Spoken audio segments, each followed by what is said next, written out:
Those intros, man. Aren't they great? Look Awesome at that. Intro. Oh, we're so lucky. Thank you again, Sci-Fi Brony, for the awesome intro. Sci-Fi Brony. Happy First Contact Day, everybody. In the future, it's the pre-anniversary. Yes. We discussed this let me have that. when we first got together to do the show. We discussed this because I was very confused. What's wrong? What's wrong? I want to celebrate the fictional thing that hasn't happened yet on the day of its happening. If I can do it, man. Hi, everyone. Hi, I want to Sarah. celebrate. I want to celebrate that I recently came across a short video where somebody had reimagined the fight scene in Mordor, but with lightsabers and to Star Wars music. Golly, that's amazing. And so, you know, it's in the tomb where they go and they like are paying respects to the fallen king, and they're realizing like we can't make any noises. And then Pippin, I think. Mm-hmm. That is one of the characters, can confirm. Yeah. Like pushes the armor down the well. Oh, yeah. And we're kind of like clang, clang, clang, clang, clang, clang. Yeah. You fool of a tuck. Full of a tuck. No, maybe it's Mary. I think it's Mary. Mary's Mary? the dumber one, I think. Pippin looks dumber, but Mary's actually dumber. Yeah. Yeah. Fool Anyway, of a tuck. so then after a moment, they came, you know, on comes the onslaught of Orc and the cave troll. And it's it's Pippin who's the took. Okay, thank you. That's right. Brandy Buck. Yay! Wandering. Woo! Meredith? Is it Meredith? Thanks, or guys. Thank you. Meriden Brandy Buck? Marion? Maybe? Yeah. I Marion? really need to reread the books. Like really. Meriadoc. Meriadoc. Nice. There we go. Guys, we have a fun bit of Lord of the Rings stuff coming up for you soon. Yeah, we do. We sure. But we can't tell you too much just yet. Yeah. But I really want to. Anyways, I mean, I'm getting distracted. So this GIF, God, I really. Let me just see if I can find it real quick. Can I show it to you? Is that okay? Yeah, that's what we do on the I'll show. say hello right? to everybody. Okay. Hi, Link, Nick, Flyboy, David, Wandering Winder, Sci-Fi Brony, to David Ellis, which I think I did already. Random Mochi, who I haven't seen in the Captain's Pod chat before. Hello. Sarah, Saruthi. Stop, buddy. Michael I love you, but quit it. Okay, fine. All right. You know what? Fine. Come Hello on. to everybody. Come on. Phil as well, who I think had to leave. Oh, and Slab, who is driving. And Lloydie. Sarah. Oh my God, I thought he forgot me. All right. Nope, I got you, Sarah. I got you. Hey, Twicky. Hey, Twicky.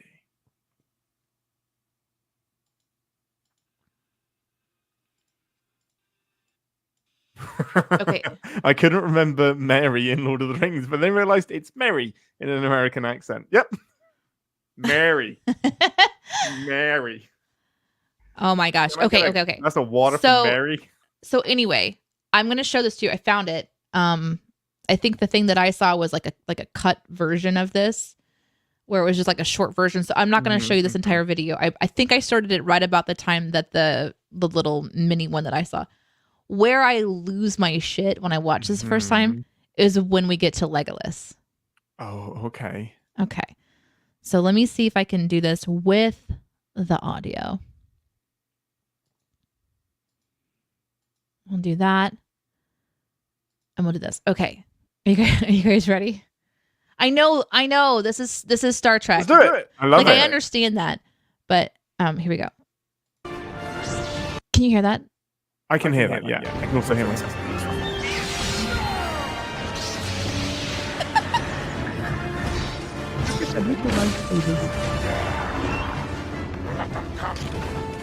One dwarf yet in Moria still draws crap. Look. Wow. Just a little bitty lightsaber as Aragorn. And Legolas, they have just these little bitty ones. Hold on a second.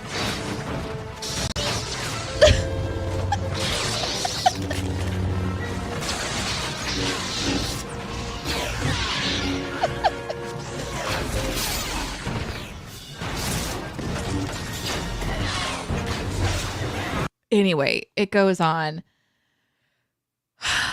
I lost it. Isn't it fantastic? I'm so glad you guys like it. Yes. It is Yeah, he'll still die. amazing. Absolutely. I love Yeah. that. That is better than 99% Oh, of hold Star on. Hold on a Wars second. Let me kill the echo. Sorry. Hold on. I think I've removed it already. Oh. That Okay. echoey is from ages ago. Okay. Well, But yeah, I think that's better than like so much of the Star Wars we've had. It's so great. But it probably speaks to how awesome that Lord of the Rings scene is. The tiny killed me. the tiniest little lightsaber Oh my gosh. on an arrow. Killed Amazing. me. That was one of the things I saw recently on the interwebs. Beautiful. Yeah. Just love it. It's amazing. There was a question about my ears. These are not part of my headphones. This is a little thing that Iris got. We went to a birthday party and they gave out little ears to all the kids. So they were all running around. It was adorable with like little ears on their heads. And then I got one. Why? Because I asked for one. I said, do we have extras of those? And please. I don't But- know if I can wait until the outtakes for you to explain the furry Barbie, to be honest. While we're oh, talking about furries and ears. you want me to I talk about that? Blow my mind. I mean, I think we need a live audience with it. All right. Well, then I'll tell that story. Your daughter's just playing But with fairies. While I'm going to pull up a visual so that I can share it with you guys. Oh, this will be great. Yeah. The other thing that you need to know is when I got these ears, I was informed that they give you certain powers based on the color. So I have ice and fire powers. I have fire powers, Of but course. because this can change, I also have ice powers. It has the Yeah. the sequins that do the thing. All right, let's go shopping together. Here's what my Ooh, daughter baby. decided that she wanted to get just a while ago. Justin, her dad, says, I'm going to buy you so that we're just not trying. Every time we go someplace, you're not like, hey, can I get something? Like, I'll just get you once a month. I will buy you a new toy. And that was kind of meant to slow her excitement for new toys. And it's pretty much worked, except for that on the first day of a new month, she has decided at that point what her next gift is. Now that I'm looking at this, I know exactly why she got this. At this little girl's birthday party, she got one of these. Iris saw it. She went to her toy. She went and she like pulled it out of her when all the kids were in a different spot. She went back to the presents and she pulled it up and was looking at it. I said, put that back. That's not yours. She's like, I'm just looking. I'm not going to play with it. So now I know where it came from. This is the Barbie selection we have. Let's just kind of zoom in here on the options. Okay. So the one that she has is look. I looked up furry Barbie to get here quickly, and it worked. That's exactly that. That should not have worked. It did, but this is kind of what they look like. The one that Iris has. Okay, this isn't as bad as I thought based on what you described. What do you mean? Okay. Well, I didn't. All I said was that it was. Let's do the one that's a bunny with a koala. Here it is. Here it is. So this is the, she puts these little shoes on it, and then she has like the little paws on it. Yeah. And then you put the hat on it. Yeah. And there you go. Okay. So the way you described it was that it was Barbie genetically engineered to look like a rabbit dressed as a koala, but that is just Barbie dressed as a bunny or koala. That is not how I described it. No, it's not a furry then. It's just Barbie in a costume. But isn't that what a furry is? A person in a costume? No, well, kind of. Okay. But, like, furries is more like actual beasts, like actual animals, humanized and whatnot. Okay. No. You're right. I see your point. Right. It's a bit more. I see what you're saying. Okay. But it is a person wearing a costume. In yes, because the person Correct. can't actually become an animal. Yes. Correct. But I However, don't think that's why Barbie is doing this. and I don't know that that's the intention here. I just searched furry because I figured I would get there quickly and it worked. So this Amazing. this little kind of like the coat here, if you turn it inside out, it becomes that coat. So every single day, That's she amazing. puts this outfit on before the Barbie goes Uh-huh. to sleep, along Yeah. with the shoes and the little paws. And then but Barbie doesn't have to sleep with her head inside the container. No. And then That in the would be cruel. morning, she turns it back inside out. She puts the big go-go boots back on. Yeah. I mean, yeah, multi-layered furry. Barbie in a fursuit of a bunny wearing another fursuit of a koala. And I think it has a cat Yes. face. It's a bunny. Now, Iris was very angry with me when I called it a cat because No, of the it's a bunny. teeth. It's got It's a the bunny. Yeah. Of course. Cartoon logic rules apply. Yeah.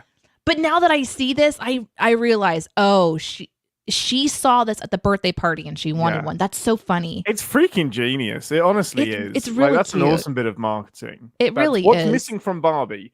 It's the softness. So we're gonna make it interchangeable. Man, It's so wild. smart. And we have other options too. they've We've got- come down in price. Yeah, it's not a bad. Oh, there it is. Okay, no, This is that's the blonde yep, one, you That's know. the regular. Oh, because the other one was brunette. That's She so sure is. insidious. And she's got like the darker lipstick on. Also It's currently on cheaper. sale. Currently on But sale. why is it on sale? Maybe it's Wow. not selling as well. Oh golly. Let's see what this one is. Politics. The politics. Guys, this is why you come to the show, right? Like we're not even talking about. Oh, yep, 30 This is 32 it, bucks. yeah. 32 bucks. Unreal. Yeah. There it is. Anyway. Yeah, they were about $20 when I was working at Toys R Us, so I think that's kind of in line with inflation.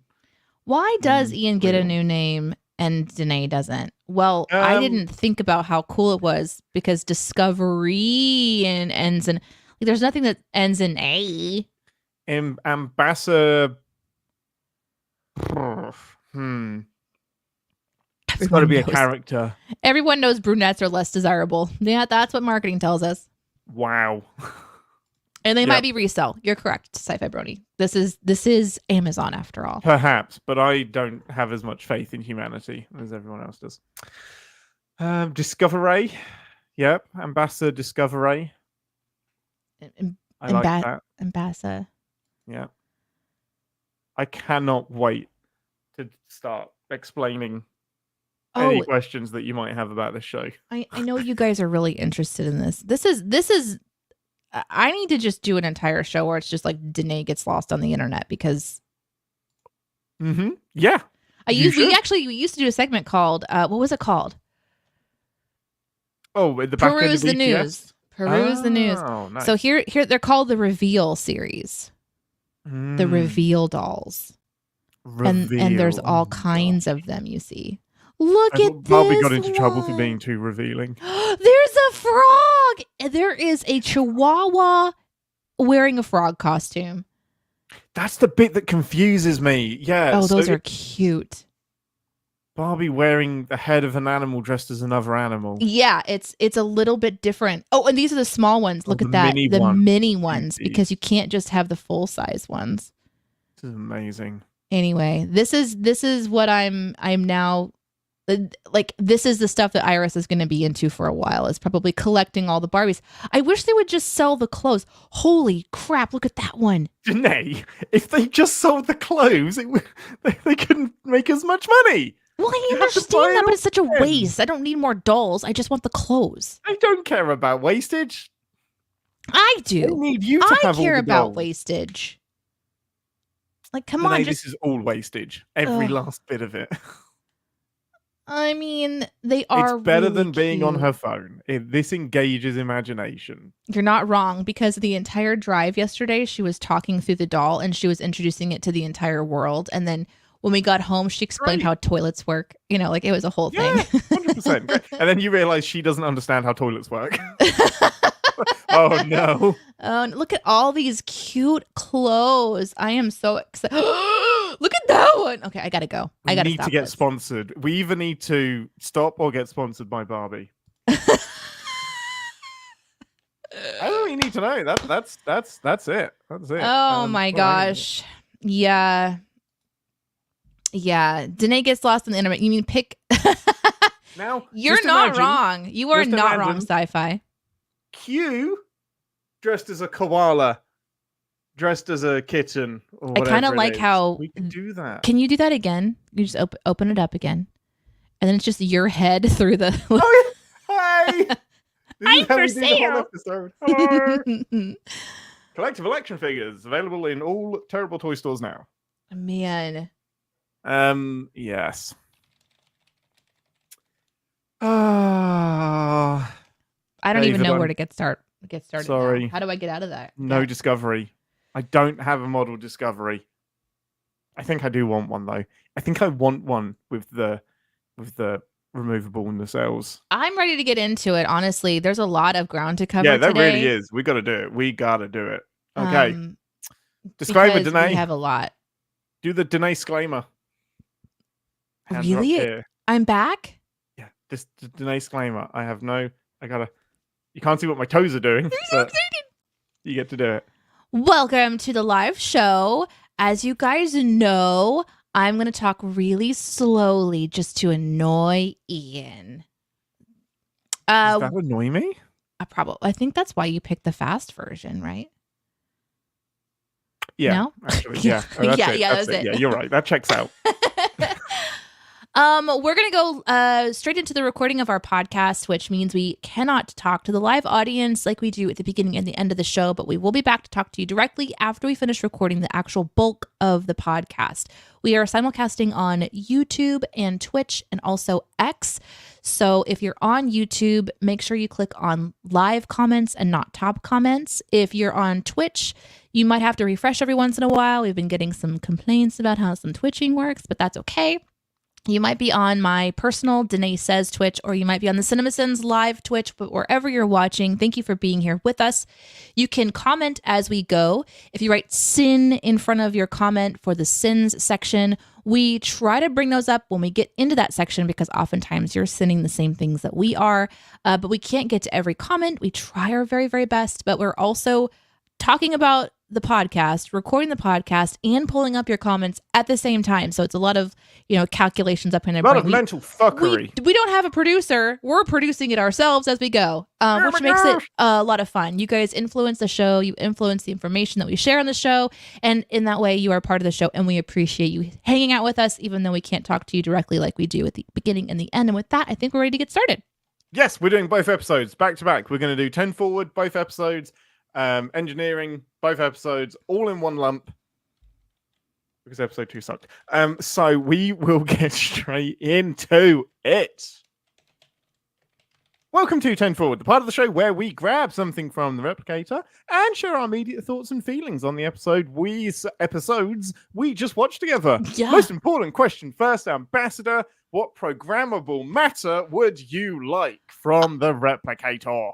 Oh, I really need to know what is going to be blooming from whatever swamp vine is in Tall Man Hoovy Guy's room. So Saru. I'll be sniffing Cebu's room. If you're going to call him Cebu, then I will leave. Saru is the best. He must be respected, and his hooves must be kissed every episode. Yeah, get some of that fungus. I genuinely just want some programmable matter. Like, that is the future. Like, what do you mean programmable matter? So oh man, so everything is programmable matter, basically, in this region of Star Trek. So things can like change shape. So instead of replicating one thing, the same thing can become lots of different things. So ships can like change configurations. Things can repair themselves. So like the ship can repair itself. Stuff is like way more interactive and malleable, and it can change. So I have a tea mug now, but it can become a dinner plate later. That is so broken. Yeah, 100%, totally broken. Everything in Discovery is broken. So it's like permanent polymorph. Yeah. Permanent polymorph. Everything can turn into something else. Okay. Is that actually part of this universe? Yes, that's part of this Star Trek future. Yeah. So you would be handed a little cup of goop and then just say, become a dish. Well, we haven't seen it do that, but in theory, yes. Yeah. It's why the Whew. ship is so like quick to be repaired, because the parts just like are You just interchangeable and just put on the smooth magic themselves salve out. and then it just sort of like Exactly. goops itself. Okay. Well, I don't know that I like that. That seems that seems too much to me, but whatever. Super broken, but I want it because it is broken. Hey, Danae, give us a synopsis Ooh! for episode 1 Ooh! and 2.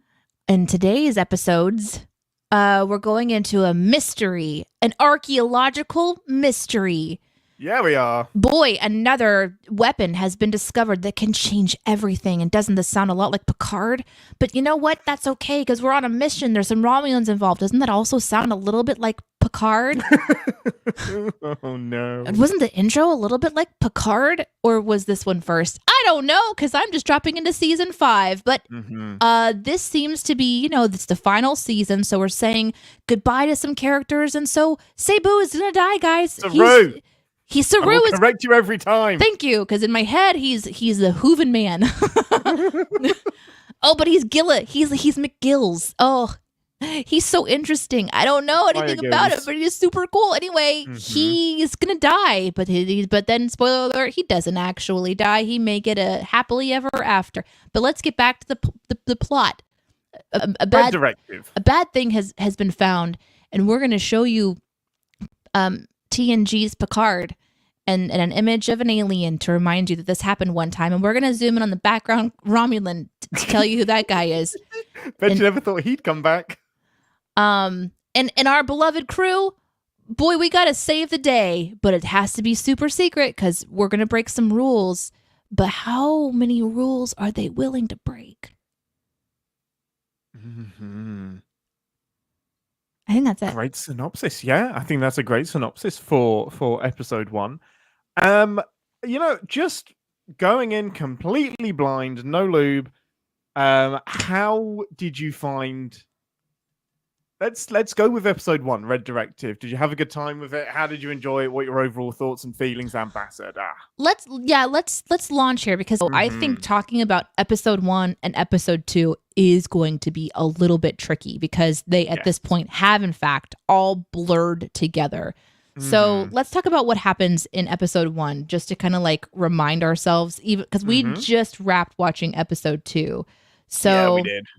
In episode 1, we kind of start off with the captain on top of a ship in the middle of warp drive, and then we backtrack to figure out how he got here, which is when we learn that the Red Directive is like a secret mission that's been sent, or a secret like high level security clearance that's been inactive for like a century or something. It's so stupid. Yeah, no, let's not crack the seal on this one and figure out if it's still important after all this. Anyway, and so then we kind of like see how it all comes together, and you have like her, the captain, and then you have Busted Ear Captain, and they are both on the same mission. It's not busted ears. He's an alien. That's his literal ears. He has like a chunk out of that ear. That's how they're born.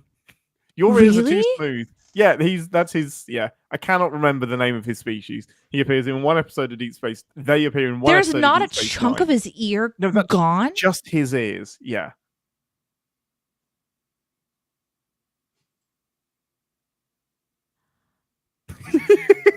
There's like a slice out of it. I'd say you don't have a slice. Your ears are too smooth.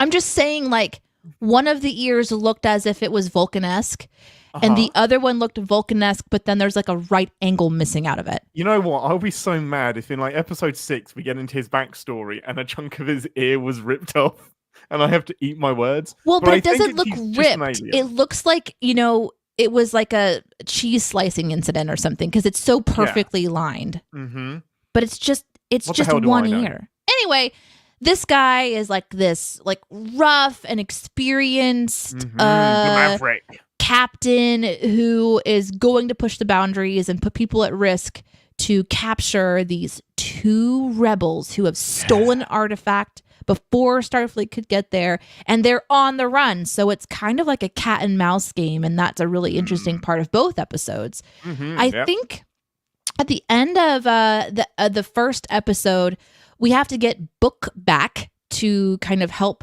move this along. We also meet Fred, and when this episode kind of comes to an end, I can't remember where the crossing point was, but I know we had just lost the two Mock and Lock and Shock and Barrel guy people. Yeah, Mullen Luck and Burnham goes to the shady Kovich, the guy who has all of the answers, and he spells out exactly what this artifact is, what the Romulan book is talking about, what the progenitors are, and exactly what the crux of this technology is all about. That was the end of episode 1. We also have Red Curls, who is Tilly.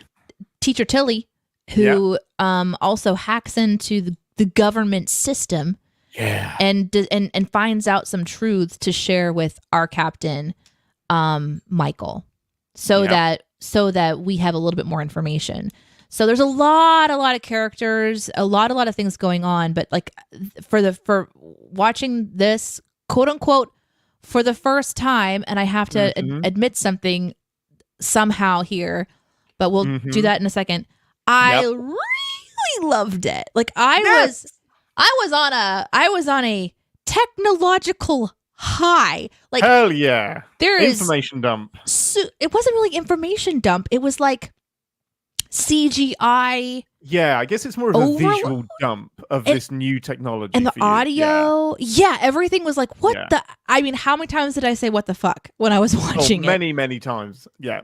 Yeah. And it was fun to watch you watch this. It was more like, why is the ship doing that? Like, there are so many weird things going on that I'm not used to happening with the technology that I for sure am going to be missing some sins that I feel like the show would have on a different pace. Like, this is a fast-paced visual extravaganza.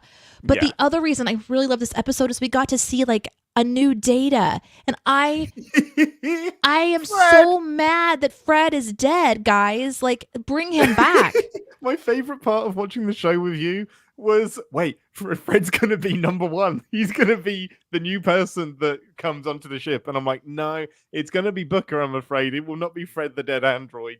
Oh. Honestly, I think Fred is the best android we've had. I think it's better than he's a better Data than what we had in Picard in some ways. Like, he's so good. The actor, like, I had to Google him. It was so Adam cool. Brown did such a spot on, I'm not even going to say like Data or Law impression, but a Soongian impression of a Soong android. I can imagine him being another model as he is. He's created by Alton Soong.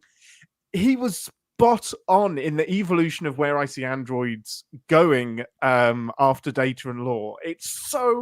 He was so good. He should not have been the highlight of the episode, but he was. He really was. Well, the idea of this show, I understand, is in like the 30th century or something. The 3100s, 32nd century. And so we're looking at this like the technology is just a super shift away from the TOS I've been watching, but then I mean it's night and day in that feeling. And so I'm loving it because the pacing is different, the storytelling is a little bit different, but also to kind of harken back to Data was super smart. And this is before we're revealed about like the Picard thing. I think TNG that happens. It either happens at the end of this episode. I think it happens at the end of the first episode. Right at the end of this episode, right at the end. Because she talks to the Admiral person, and essentially he gives her he dismisses the hologram, the Infinity IUD or whatever it is. Yeah, the archive. I still don't know what that thing does. They keep handing it to each other. What is it? I think that's the Red Directive. I think that's the important data chip thing. Because I think I'm guessing each one is encoded into that Infinity thing, and then they get drip fed some of the information, and then they have to give it back to Kovich, who David Cronenberg, by the way, fucking killing it as sketchy Starfleet Section 31 dude. Where do I know that name from? You will recognize him. He's a fucking movie director, and yet he is in Star Trek Discovery as this creepy know-it-all Section 31 agent. He definitely knows how to control his facial features really well. He's incredible. But there is this, I mean, it was, the first episode was like just this appealing experience. It was action sequence after action sequence. We got to see two ships merge their shields and dig their heads in like ticks and stop an avalanche. There's just a really uniqueness. All the warp tunnel stuff. Yeah, it was really unique. Oh, but I also love the cleverness of the bad guys here that were pursuing this idea that they shot off all of these different warp signatures, and so to throw Starfleet off. So we have a very clever, quote unquote bad guy that we're going to track. They had booby trapped their exit, and you could see that the captains are like, "Ooh, this is something interesting. Like I get to play with my food a little bit." So, it went so fast I couldn't really stop and think too much about what I was watching, which super fast paced. Upon second, third, fourth watch, you might pick up on some things. There was definitely stuff that annoyed me, but I was fascinated by the world that I was dropped into. And you were dropped into it heavy. Honestly, I'm glad you had such a good time with it. Like, so this is 900 years ahead of Strange New Worlds and TOS, 800 years ahead of TNG. This ship started off alongside Captain Pike and the Strange New Worlds era of Star Trek. And in season 3, they were shunted for reasons into this far, far, far flung off future. So a lot of this advanced, like a bold swing for a TV show, to spend 2 seasons in one time zone and then jump ahead 900 years into the future. Whoa. So they acclimated to the future tech and were reinstated into Starfleet with their limited knowledge? Correct. Yes. So yeah. Just the ship's people? Or like... Sorry.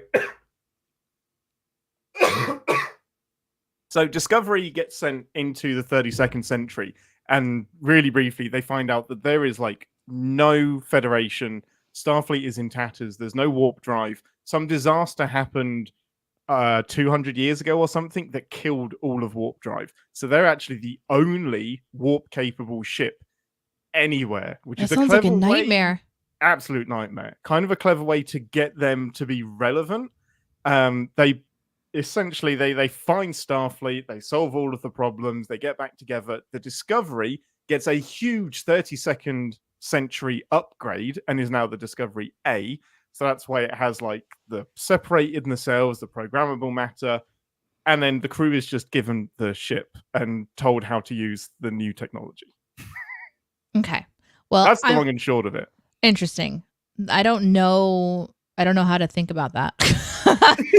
I don't know how to think about that. Adapt. They've been there for 3 or 4 years now, so it's okay. They've adapted. I'm just imagining, I'm imagining the decision to take your show and if that was the plan from the beginning. Insane. Like, I don't. The rumors and stuff is like they were, because this is a show that's set before the original series. There was a lot of, well, this technology doesn't make sense because they didn't use the view screen. They used projections. Everything looked more advanced. And there was a lot of, you're meddling with canon and you're disturbing the timeline of Trek as we know it. So what my instinct is that by the end of season 2, they were like, fuck it. We'll take them out of this time, put them into the far future. So you can't moan at us about every story interfering with the established canon and the timeline. And when you put it far into the future, you've got free reign and it hasn't happened yet. Strange New Worlds can be the prequel series that is a bit more respectful of the established canon and whatnot. I imagine it was a freedom thing. I don't mind that. Get clever with your writing. This is sci-fi. 100%, like, go have totally fun with it.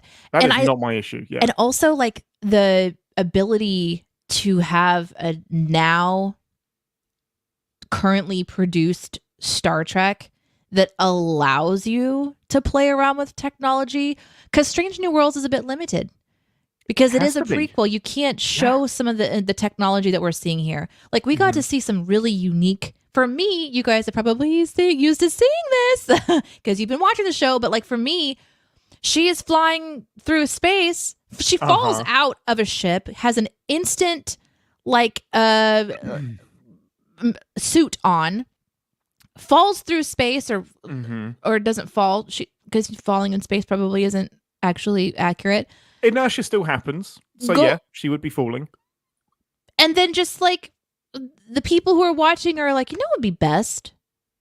Let's just beam her in at the last second I so love that so much. so she has a dramatic entry onto the bridge. I Like, really won't hope, that be cool? It looked amazing. I really hope somebody was like, okay, we've got her. And Saru's just like, yeah, but I've got something cooler. Let's do this instead. It's like, wait for it now.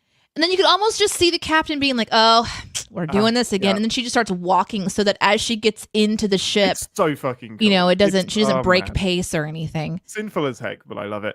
Sinful for as me, heck. Like, it's so hard. Like, it's tricky to predict where technology is going to be 300 years from now, which is Right. what TOS and the next generation does. I cannot fathom 900 years.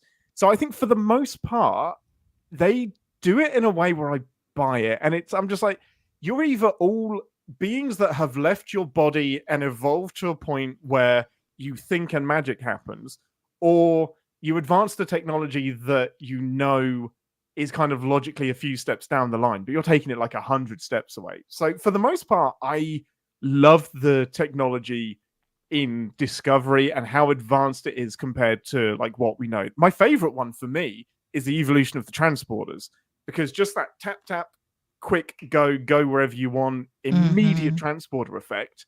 Yeah, it takes some of the fun away from transporters, but I buy it as a natural progression where you have this personal transporter button that can just take you anywhere. In 900 years, totally see that's where transporters would be.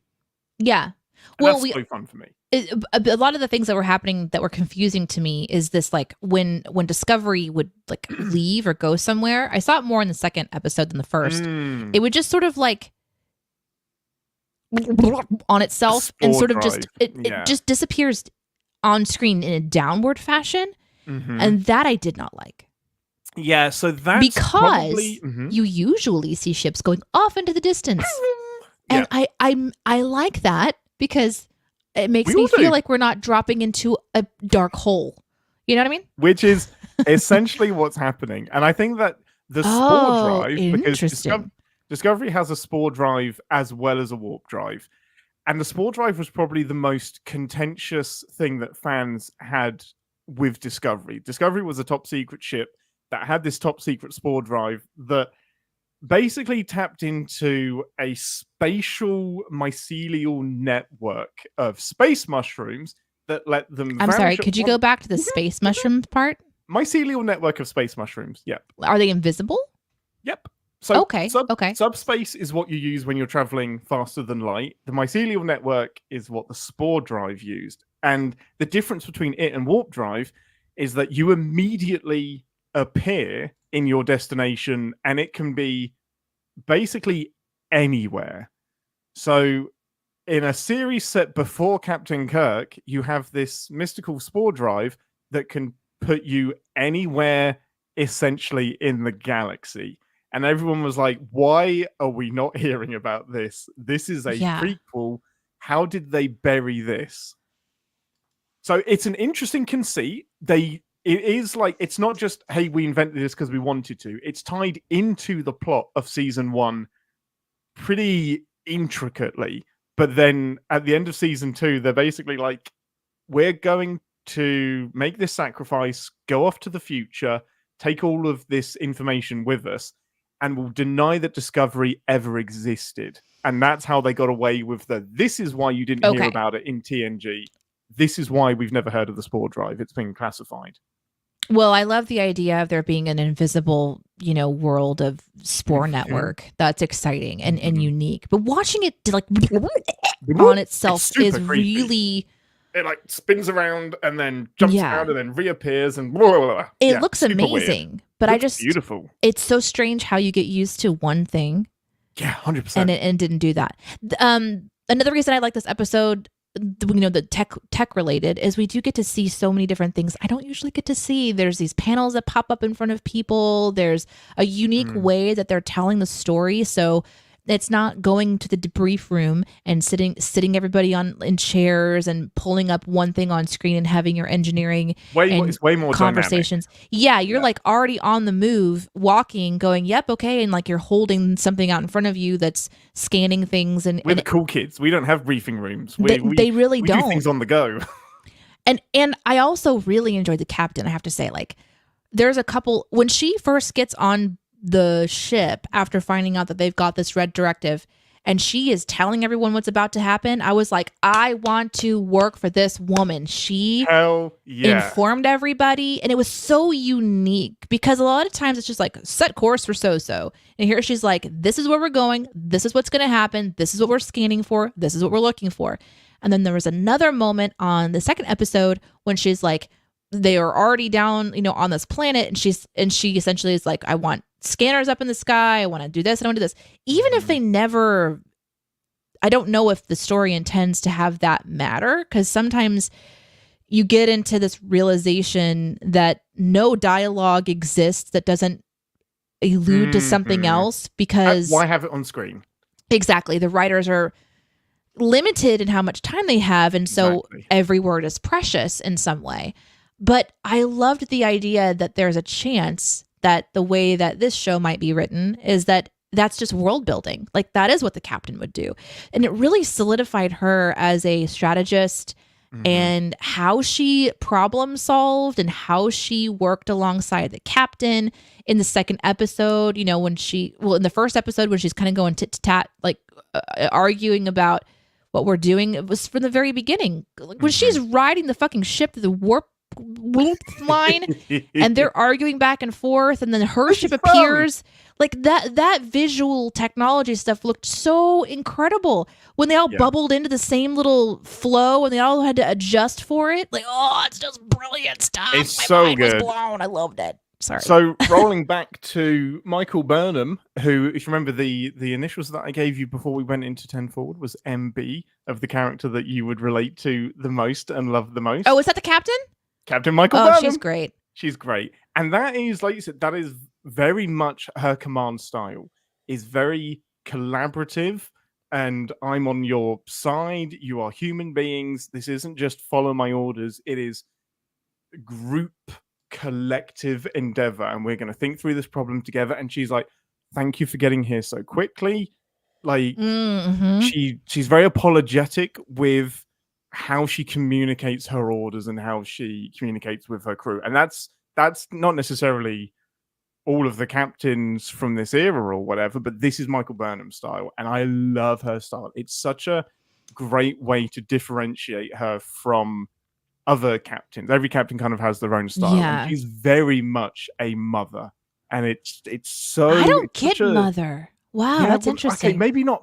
Maybe motherly. Maybe, but you've watched like, a lot more than me. Yeah, she's very I didn't get protective and motherly either. towards her crew. Interesting. I got caring. I didn't get motherly. I mean, to me, she gave this like really deep vibe of like you said, listening to people, but at the same, but I liked the part where she would say, thank you, like you said, thank you for getting here fast. And even in the second episode, she's like, that was a really great idea. That was on you. Great job. So I like the encouragement aspect, but I don't know that I would put that in the motherly section, because I think it's more personality based. It seems to be like an intentional way of honoring your crew. She has just this really intentional way of seeing Motherly them all. might be a little bit reductive, but I think it's because you're seeing her at like the top of her family, and she very much sees her crew as her family and her responsibility to kind of nurture them and wow, that's so interesting. I don't know that I even got nurturing. I don't know. Really? Yeah, no. I kind of think that's a default of a captain, is that you need to be nurturing of your crew and they're growing underneath you as well. I'm trying to think of a part of this episode where I would have seen her be nurturing. I saw her in the leadership role, She was just she was telling orders. Well, I guess I have a bit more to draw from. Exactly. I would say she's nurturing towards Saru, like encouraging him to go off and take his new post as well and do what's best for him. Is that nurturing? I would think so, yeah. Giving someone permission to live their life is nurturing. I'm kidding. Wow, you're gonna get that argumentative. So what else did we love about the episode? What did you enjoy? Well, what about you? Like I've been kind of chatting about the things I liked and kind of going over it. I think, I guess, if you want to have a launching point, the idea that we have this red directive creating this mystery about what's going on, and then we have these really cool looking, like this duo that is so heartless that they kill Fred. Yes, poor Fred. I love Fred so much. So I like that we're kind of creating this we got to catch these guys vibe, the cat and mouse game that gives the entire season something to do and something to work for. So I did enjoy that. I liked all the sets. It was just really beautiful. What about what did you think? I really liked this first episode. This has the classic Discovery episode 1 thing where it is really high action, high octane, set up the mystery of the season. Episode 1 rarely fails to disappoint because it's kind of laying all of the plot lines, it's laying the conflict, it's laying the mystery, and it sucks you in with a lot of action. So I had an absolute blast with episode 1. And I love so much, because I'm a sucker for TNG and I did not expect this, a massive, fundamental tie-in back to TNG and The Chase, which is a fairly notorious episode of TNG, which they do a great job of describing in this episode. Basically, they go on the same treasure hunt. Each species has different parts of a map that's been encoded into their DNA, and this map leads to a planet which has the bald aliens progenitor people. So the Klingons, the Cardassians, the Romulans, the humans all kind of land on this planet, and this hologram appears and says, "We put our seed into the galaxy." And the bottom line is that's why y'all have 2 arms, 2 legs, look basically human, but with some accoutrement added on. Like, because the big question was, wow, don't all of these aliens look like humans but with funny ears or a funny nose? And this was Star Trek's way of explaining that the template for life, at least in the Alpha Quadrant and this galaxy, in the Milky Way, was because these aliens seeded all of the planets, or a lot of the planets, with their own DNA. And that's the alien that we see at the end of episode 1? Yes, so the one that's in the projection from the episode of TNG. Yeah, okay. The bald-looking alien. Yeah. Okay. And that's them. So, yeah, and the launching point is that these aliens, if they were able to do that, they also have this other technology that's also completely devastating that this Romulan scientist found out about. I love that connection. I love it because it's probably the biggest bit of lore contribution that TNG did. It's explaining why every alien in Star Trek basically looks the way that they do. So I love that we're not just burying it in the past and doing a bit of work with it to propel it forward, add some more context to it, make it make more sense. And that's where episode 2 kind of like kicks off, if you kind of want to shift into the episode 2. Yeah, sounds great. So here we start off literally with the captain sort of reflecting on the purpose of life. Like, philosophers and scientists have been asking the question, why are we here? What is our purpose? What do we want to do with our lives? And she's kind of like, I felt like I kind of, my purpose is my mission, and now I don't really know if that's true or not. So this series, those 2 episodes, it's doing a lot of work.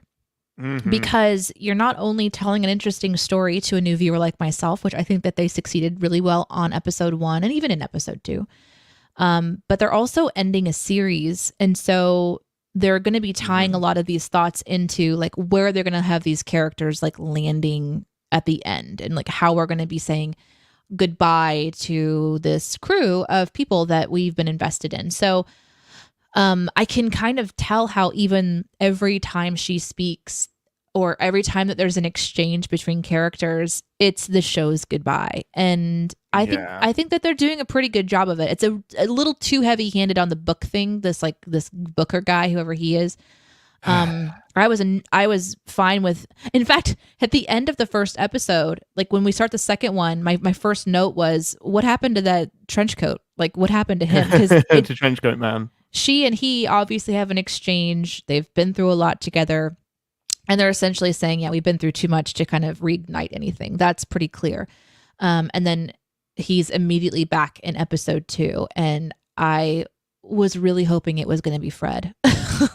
Fred would have been amazing. know, Fred has Bring lots in of an android. information. He's valuable, even with He all would of have the been hilarious. wires. Comic relief just would have been great.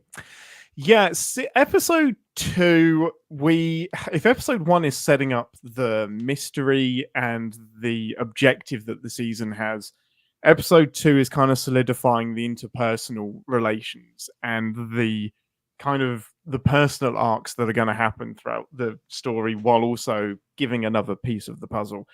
I enjoyed it much less, and this is a classic Discovery thing for me, where you get the action of the first episode and then the immediate episode 2 slump, where we just throw the anchors out, things slow way, way, way down. And I did not mind that in season 3, which was the first season in this new time, the season that introduced Booker and all of that. Season 4, it was starting to grate on me a little bit, but got better in the back end. Season 5, these conversations probably got to me more because it feels like the same conversations and the same dilemmas that I've had from these characters for 3 seasons, and some going back all the way to season 1. Like, this will they, won't they with Booker and Michael hasn't stopped. It's been exactly the same thing throughout all 3 seasons that they've been together. Saru is interesting, and I can get into that, but he's kind of dealing with a lot of the same stuff. It's just, I don't know why we're still hung up and having the same conversations. It's this lack of progression that really, really frustrates me in episode 2. If I was to kind of like interpret what you're saying, when you're saying the anchors got thrown down, there was less visual action, and there was maybe but we still had a lot of action I thought the action pace was really interesting and good in episode 2. But I think you're talking about like these relationships further sunk it down because we're having the same conversations that you've seen in previous seasons. Yeah, so it made I'm it feel fine even with- like more like paced, like muddied sort of sand. The action was great, and I don't need action in an episode, but when we're getting really deep into these heavy conversations about relationships and love and the complex stuff, that's great as well, but not when I've already heard it. I don't feel like anything new for me, having watched all of the other seasons, was brought to the table in this. And when you have precious time left in your wrap-up season, I don't need to be retreading the same ground. And I think it's mainly it's the Michael and Booker thing. If it was everyone else, like Saru, great. Tilly, amazing, because we actually haven't seen a lot of Tilly lately. Paul struggling with what his legacy is going to be now that the Spore Drive program has been shut down, fine. But all of that compounded with the focus being on the Michael and Booker relationship, which at the start of the season, they love each other, and then they're apart, and then they have fights, and then they're forced back together by a mission, and then at the end of the season, they're apart again, is for me infuriating when that's the focus. No, I get it. Again. Well, it feels very much like a soap opera at that point. Very much. Which, when you watch a soap opera, you're just wanting it to be on in the background. And but there was something for me, first time I'm watching any of this happen, the depth of emotion that these actors are kind of portraying, the history, I can see it. I don't have to know any of that. So like, hey, person that's just jumping into Discovery with me out there, aren't we lucky we didn't have to see all the bullshit before? Because it was really... If you love this, you'll love it when it happens in season 3. When they are on the motorcycles on that first one, and they're talking and they're kind of reminiscing, and there's a familiarity with relationships. And I've personally experienced seeing an ex and like having a wave of nostalgia and being like, man, like we had a lot of fun together too. And then also all of a sudden that second hit of, oh God, it wasn't great, was it? Good. This is why we're not together. But we still love each other. We still care Yeah. about each other. And then that next wave hits where it's like, are we going to do this again? And then the next wave hits, And I thought that motorcycle moment was really powerful. This captain, she's just covered in blood, and then she has this like emotional moment, and she so intentionally connects with everyone. And I think that's what you're talking about when you're talking about the nurturing or the caring, kind of that thing is I really, really get the impression, and obviously it's meant to be that way, that she is intentional and she's present and she's activated. She's not just sort of passively sitting in a captain's chair. She is out there in the action. Like when she shows up in the sick bay or the engineering room or whatever she goes next, and she's still covered in blood. Yeah. Like the vibe I got was, it's just another Saturday. Here she comes It again. really is. Just This happens. But Yeah. when you have technology that can just patch it up in seconds, the urgency behind, I need to get this head wound looked at disappears. I know we're we also missed a couple things in episode 1 that I just want to hit on. Did you like the moment whenever they unpack their bag of like hypo spray and all these old things? Did you enjoy that part? I was losing. It was so cute, wasn't it? Because there is a self-sealing stem bolt in there, which is the friggin' running joke from Deep Space Nine. It's the gift that keeps on giving, and we get a full shot of it on screen. That's the self-sealing stem bolt, people. It's so funny. Tricorder, even the old Romulan uniform. I was like, that desiccated husk of a Romulan is wearing a really cool uniform. And It's that's true. what I'm focusing on. It's so fun. interesting too. And there was the beat of humor where like, if you know, you know, Yes. that's there. But then even if you don't know anything about self-sealing stem bolts or whatever, the way that is it Maul and Locke. The way, okay, first of all, when he took off his helmet and like let his skin breathe for a sec, that was fucking talk awesome. about this. It's so good. It's a physical prosthetic that is a man in an actual physical Mask. prosthetic. It's not just CGI and shit. But that first bit when he takes the mask off is CGI, and I'm like, that's how you do it, people. It was That's so how you good. blend CGI. It was so with nice. physical prosthetics. It kind of looked so like freaking good. he sort of like he was transparent, and then he became. I'd have to watch it again, but I was really. I was like, fascinated. "There's no way I was you're so keeping mesmerized. this up. This is not what this person is going to look like. You cannot afford that." So when it disappeared, I was like, "Yeah, Oh, right. okay, yeah, But yeah. It must it have was been something. beautiful. Yeah. I hope we get to see it again. It was so good." So anyways, the humor of that moment, that Sembolt moment for me, I kind of knew like, oh, this is fun. This is like the old tech kind of coming back in. But it's when Locke is like, and then this thing, whatever it is, like they knew what everything else was. This is a tricorder from the something century, and it still works pretty well. This is this, and then there's the here's Whatever this. that is. Yeah. And I thought that was really clever because they have an so fun. interesting back and forth. You can feel it from the very first moment that they speak. Anyways, they did a really fantastic I really job. like them as a pairing. I hope we get a bit more of them. And I'm sure we will, given her quote unquote relation to Book. But I really, really, I really liked them as a kind of Firefly-esque pirates, mischievous. Yeah. Like, obviously, I'm thinking of that because she says shiny, which made me think of like the Firefly slang. But they give me that pirate vibe to them, which is really fun. This idea too that they're, as we learn in episode 2, really like just using everything from every single piece of technology out there. They're sort of merging it all together. And it's interesting that the show is obviously already injecting a care of them. So we know that by the end of this series, you know, if Booker is going to be reunited with the long lost sister person, and then they're going to, you know, have a somewhat standardized evil empire to have some rules for or something.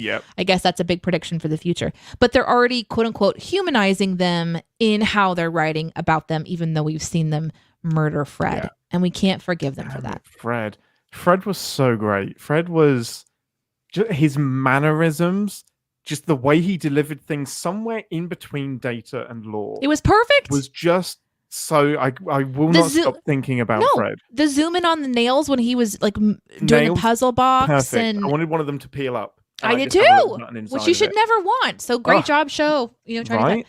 So in the second episode, we have cracked the code and we're going to this particular planet, and this is where we get to see some fun on the ground archaeological experiences. Yes, with the Promelians. We get Another to TNG callback. Well, there you go. I didn't know that. Who are the Promelians? So Are they like chameleons? What's incredible, and I was just like, just the way the universe sometimes random chance allow things to happen. The Promelians were introduced in an episode of TNG called Booby Trap. Did I see that one? If you remember a few weeks ago, Booby Trap was the episode I was going to get us to watch, but the chat said, "Oh my god, do not watch Booby Trap because Geordie is creepy in that episode." Oh yeah. And it ties into season 5 of Discovery. I mean, I think that they're so glad we didn't watch Unreal. it, but still. Unreal. You all said don't watch Booby Trap, and we should have watched Booby Trap.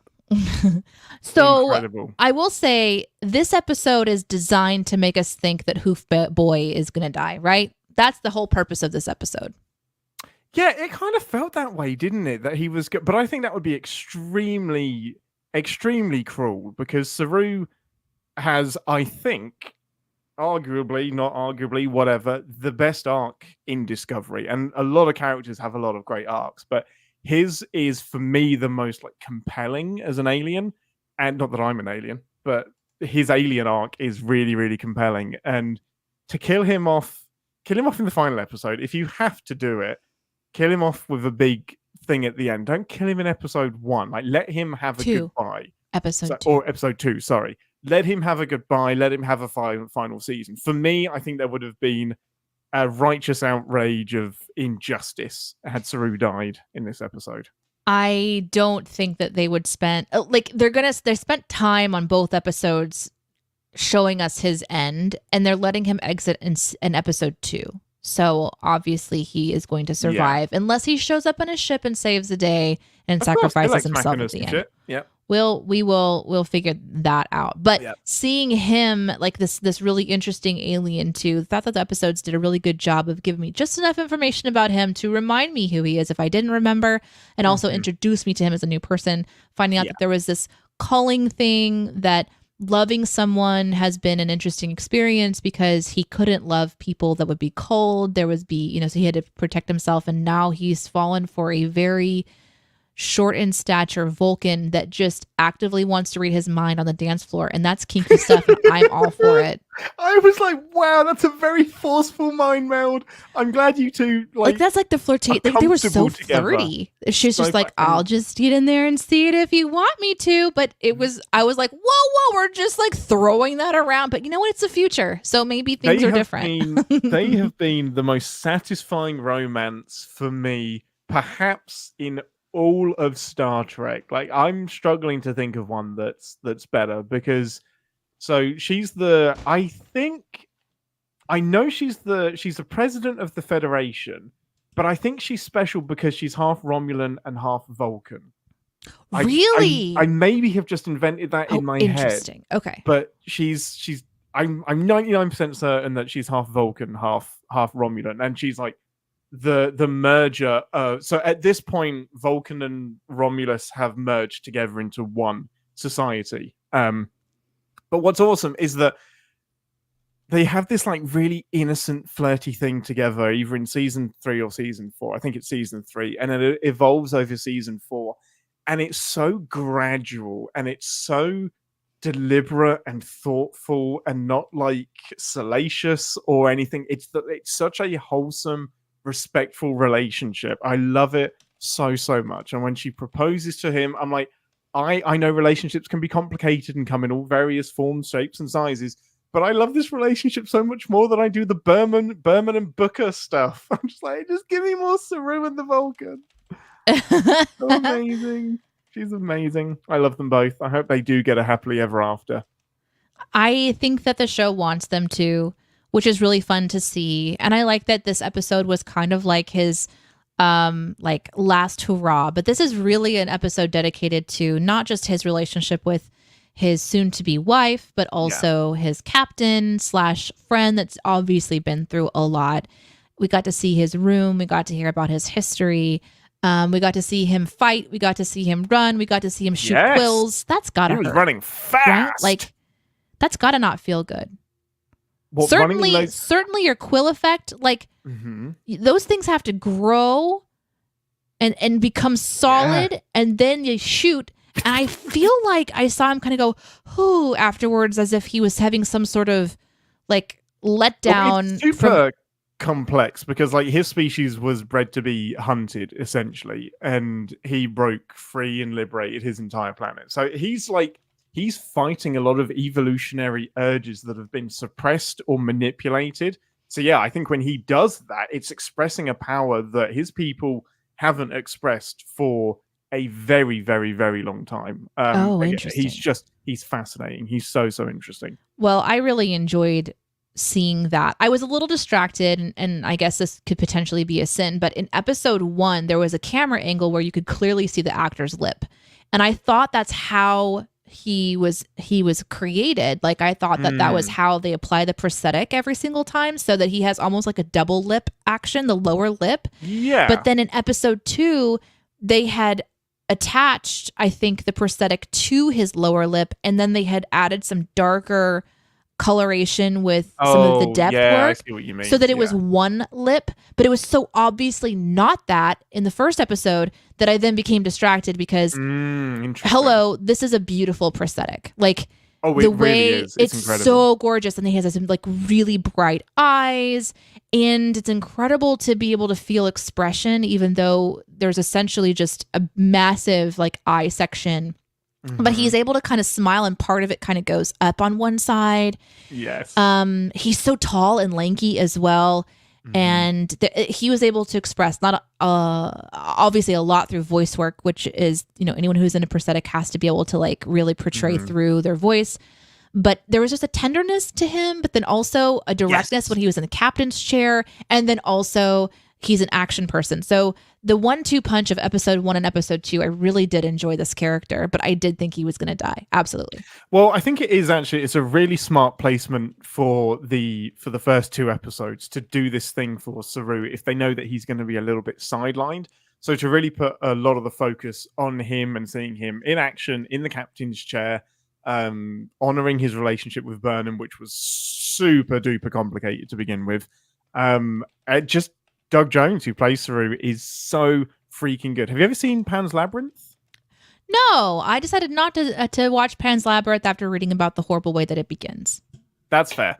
I haven't seen it either, but I do know that he plays the character that holds his eyeballs. So he might be somebody who there are a few character actors, and he might be one that I've watched on Face Off. Actually, I would really like to know if it's the same person, because there's a person that goes on to Face Off, though I don't think that they're in production anymore. That I love that show. I know I've mentioned that before, but that's one of my passions of watching sci-fi is like the really interesting character monsters. But there's this one particular actor who is usually hired for these things because he's so tall and lanky, and he uses the prosthetics really, really well. So I wouldn't be surprised if this is the same person. It could well be. Yeah, he's in prosthetics for pretty much every single job that he does. he's just a prosthetics guy. He's always in them. Yeah, he's amazing. So yeah, into the rest of episode 2, we get into the fact that this is going to be a full-on scavenger hunt and a sorry. race I'm so sorry. I'm going to interrupt. I apologize. I saw that the Doug Jones, and you were talking about Doug Jones. I just went and looked it up, and this is the guy that I was thinking. So that's so cool. Yeah. Oh, that's so cool. He's so great, and I really loved him on Face. Did you watch Face Off? I think I've asked that before. I've seen a couple of episodes with you, I think. Okay. I know he came on. I wonder if he did either a guest appearance, because sometimes when the competitors would get to the final, they would be able to do like a little mini movie, and they had to go in and put their creature masks on an actor, and then they would like act it out and make like a little mini movie and stuff. So I wonder if he was in that one. Anyway, sorry. He's awesome. Either way. That makes me so happy, because I was really impressed with what was happening on screen. Yeah. Anyway, back to what you're saying. He's the person that you want to get into the alien costume, that's for sure. So yeah, episode 2, the crux of it, other than getting rid of Saru and moving him along, is the establishment of the scavenger hunt. So it's cementing that the Romulan has found bits of this puzzle. I don't think he's leaving the puzzle pieces behind, but there is a scavenger hunt to find this map and to find the most powerful weapon, and no doubt there's going to be some other players in hand. So as far as episode 2 progressing the mystery, are you invested in the mystery? Were you kind of distracted by the emotional stuff with the characters? What's making you want to come back for episode 3? This show makes me want to come back to episode 3. Yeah, that's absolutely fair. Yeah. No, I think if I was to catch this on TV and I would have actually watched the first one, the second one, and I knew that it was ending, I would finish watching this season. Yeah. I often will not pick up a book if it hasn't been written yet. Like if a series. So if I were like to pick up a book and I realize like it's in the middle of the series, I don't start reading because I know I'm going to want to read to the very end and see what the author wanted to present. Yeah, that's fair. So I'm more invested, I think, for those reasons, but I do like the acting. I like the character work. I'm really loving these little places we're visiting, the tech that I'm looking at, the ships that I'm looking at. And I think that their pacing on storytelling is really well. We're really getting to see this sort of camaraderie between all of these different people. Like we go into the science room and we see how these two people are collaborating back and forth to solve the problems there. We're going into the engineering room. We're going into sick bay. We're seeing how each kind of area has someone to bounce off of as they're trying to solve problems. And I think that that's really kind of fun, to watch. I forgot what your original question was. Tell me what it was again, because I had a thought. What's bringing you back for the rest of the season and episode? Yeah, I think it might be watching the crew, because I am curious about them. You can tell that they've been through a lot. There's reference of maybe a character that's passed away at this point. Yeah, there's a couple that have died actually. There's the character that's in with Red Curls that in the sciences and they are talking about at one point in time, kind of in a more reflective way, that this is their first time to be solo and they kind of like it. Yeah, so that character's name, for crying out loud, that is Adira, who I think goes by they, and they're talking about Gray, who is, Gray hasn't died, Gray is off pursuing a different mission, basically on a different journey, but they have very much been joined at the hip and very much connected. This is their first time where they've been apart. Well, that's interesting. I don't know. I just see a lot of depth of their emotion about maybe how close they were, and they don't get to have it. So I think that's why I would go back, is that I am a little bit curious about how it's all going to kind of play out. I'm not as invested, obviously, as somebody who's watching all of Discovery. Like Red Curls is obviously flirty or attracted to a person and then awkwardly sort of shuts herself away, like, it's enough of that. And she's a little bit drunk, and that was a fun scene. Tilly was a joy, an absolute joy in the first couple of seasons. And then I think the actor, the long story short is that the actor had some irritating internet abuse thrown at them because of how Tilly was, and Tilly was a bit scatty and kind of withdrew a little bit. Understandably, like, I don't want this hate, I don't want this abuse, and I think they kind of toned her down a bit from season 3 and 4. So I love that in season 5 they're bringing back her like goofiness and kind of scatterbrainness. That's what I loved about Tilly. But it sucks that some people were really abusive and shitty about that. So yeah. Screw you guys. Yeah, anytime you want to get really depressed about how quote unquote advanced we are as people, is just listen to a news anchor talk about the emails and messages that they get every day telling them how horrible they look, how they look fat, et cetera, et cetera. Like, we just it's depressing for sure. There's another person. We also have like social media now, and we get to hear hateful voices for the first time in our evolutionary history. Yeah. At no point in time in the past have we had to live in a world where we know that somebody actively is hating on us. We didn't have access to those kinds of comments. And so I don't think that we have even had a chance to develop the kind of conversations that we need to have early on in life to prepare us to know how to disengage from anything that throws hate our way, to the vastness and to the depth that happens when you're on social media. But when you're an actor, you're out in the public eye, you really can't get away from it too much, because it's part of your job is to sort of be present there. So building in a way for you to have a buffer where you're not reading the comments and you're not looking to them for that dopamine hit of appreciation and then the absolute devastation. I mean, like, social media is killing children, and it's something that we're not prepared for. And I know I hate to bring it down, but it's just something I'm really passionate about now that I have my own child who absolutely is going to want to be on the internet. Like, how do I prepare her to not give a shit about what anyone else says and be able to do her job? And how do we combat when someone doxes you? How do we combat that? Like, these are people they're individual people who have been given a job to present a character, and then actual humans decide, I don't like that. I'm going to find out who it is. I'm going to go terrorize their social media platform. And that is something that needs to be like stopped, but we don't have the regulations to stop it. Like if you go to the police, you have to know how to stop it. You have to know how to go onto the websites and to have your personal information removed. And it's up to you to like track all this information. You're the victim. It's really fucked up. We haven't caught up to this kind of terror. No, laws haven't caught up. Nobody has caught up. And the problem is the people, just to generalize, the people making the laws aren't of the generation that it applies to, really. They're a generation beyond the people that should be making these rules.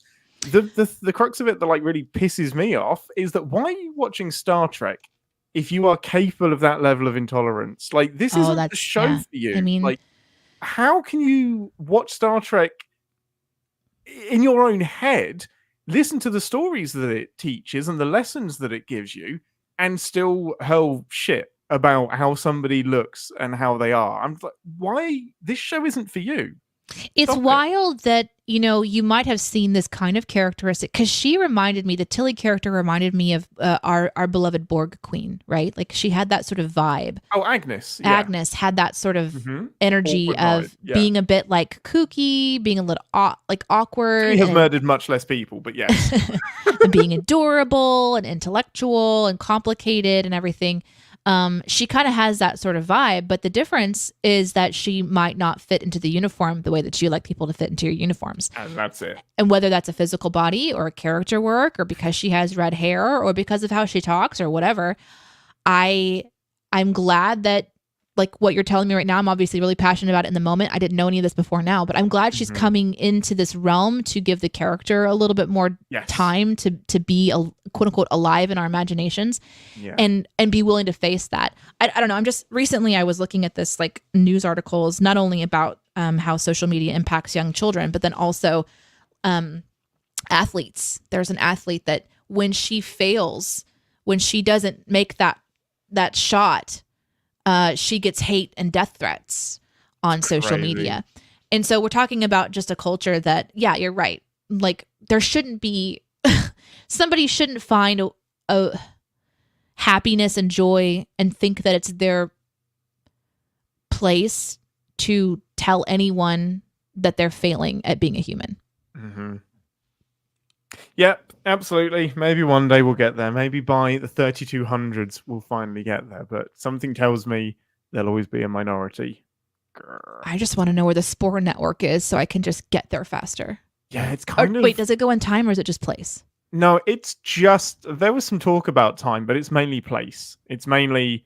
Yeah, and it can kind of bring people back from the dead as well. It's a weird one. The Spore thing is very, very strange. Well, to get back into the character work, I really did enjoy Tilly and their kind of interactions with the different characters. And then you've just got these different, like, then you got the two kind of doctor minds who are maybe married, if I'm getting that correctly, the gay couple. Yeah. I really enjoyed Paul them. And Dr. Kolber. Yeah, Paul Stamets and it seemed like these doctors are also more interested in your well-being, which is a cool thing to see Discovery push into, which is not just how your body is, but how is your mind. So I wonder if that's an intentional thing that's happened throughout all the seasons, where it's kind of more from that psychology sort of Deanna Troi. Really, how are you feeling?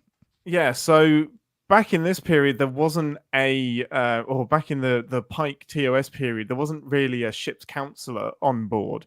So as they jumped into the future, Dr. Culber realized that his calling was also going to be the ship's counselor. So he's not actually the chief medical officer. Okay.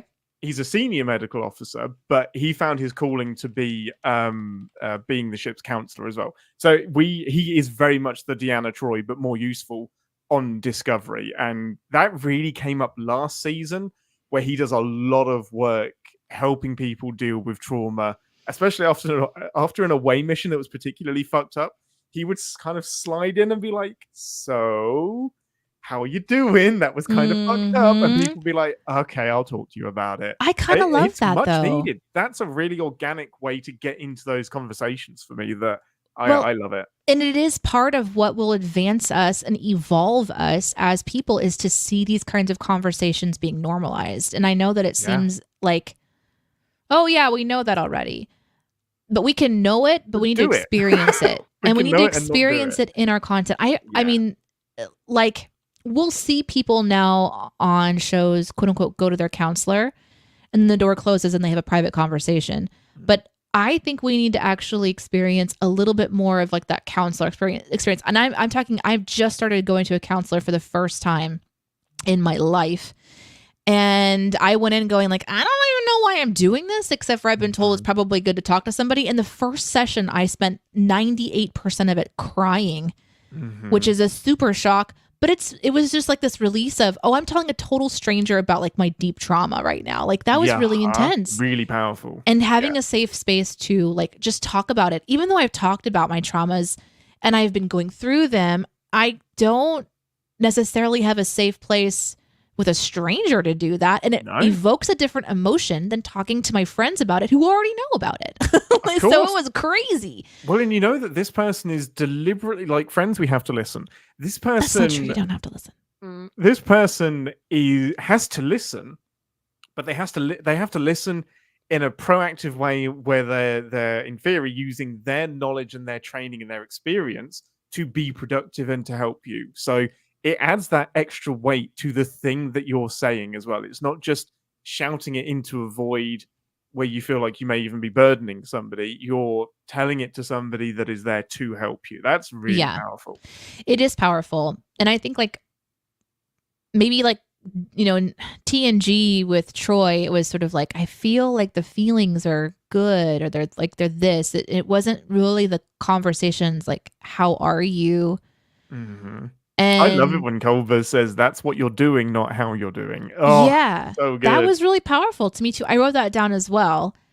And I understand we don't necessarily want to dig into trauma on our TV shows, but how many times have you on this, you and I on this show talked about how this is crazy shit happening? I hope they have a counselor.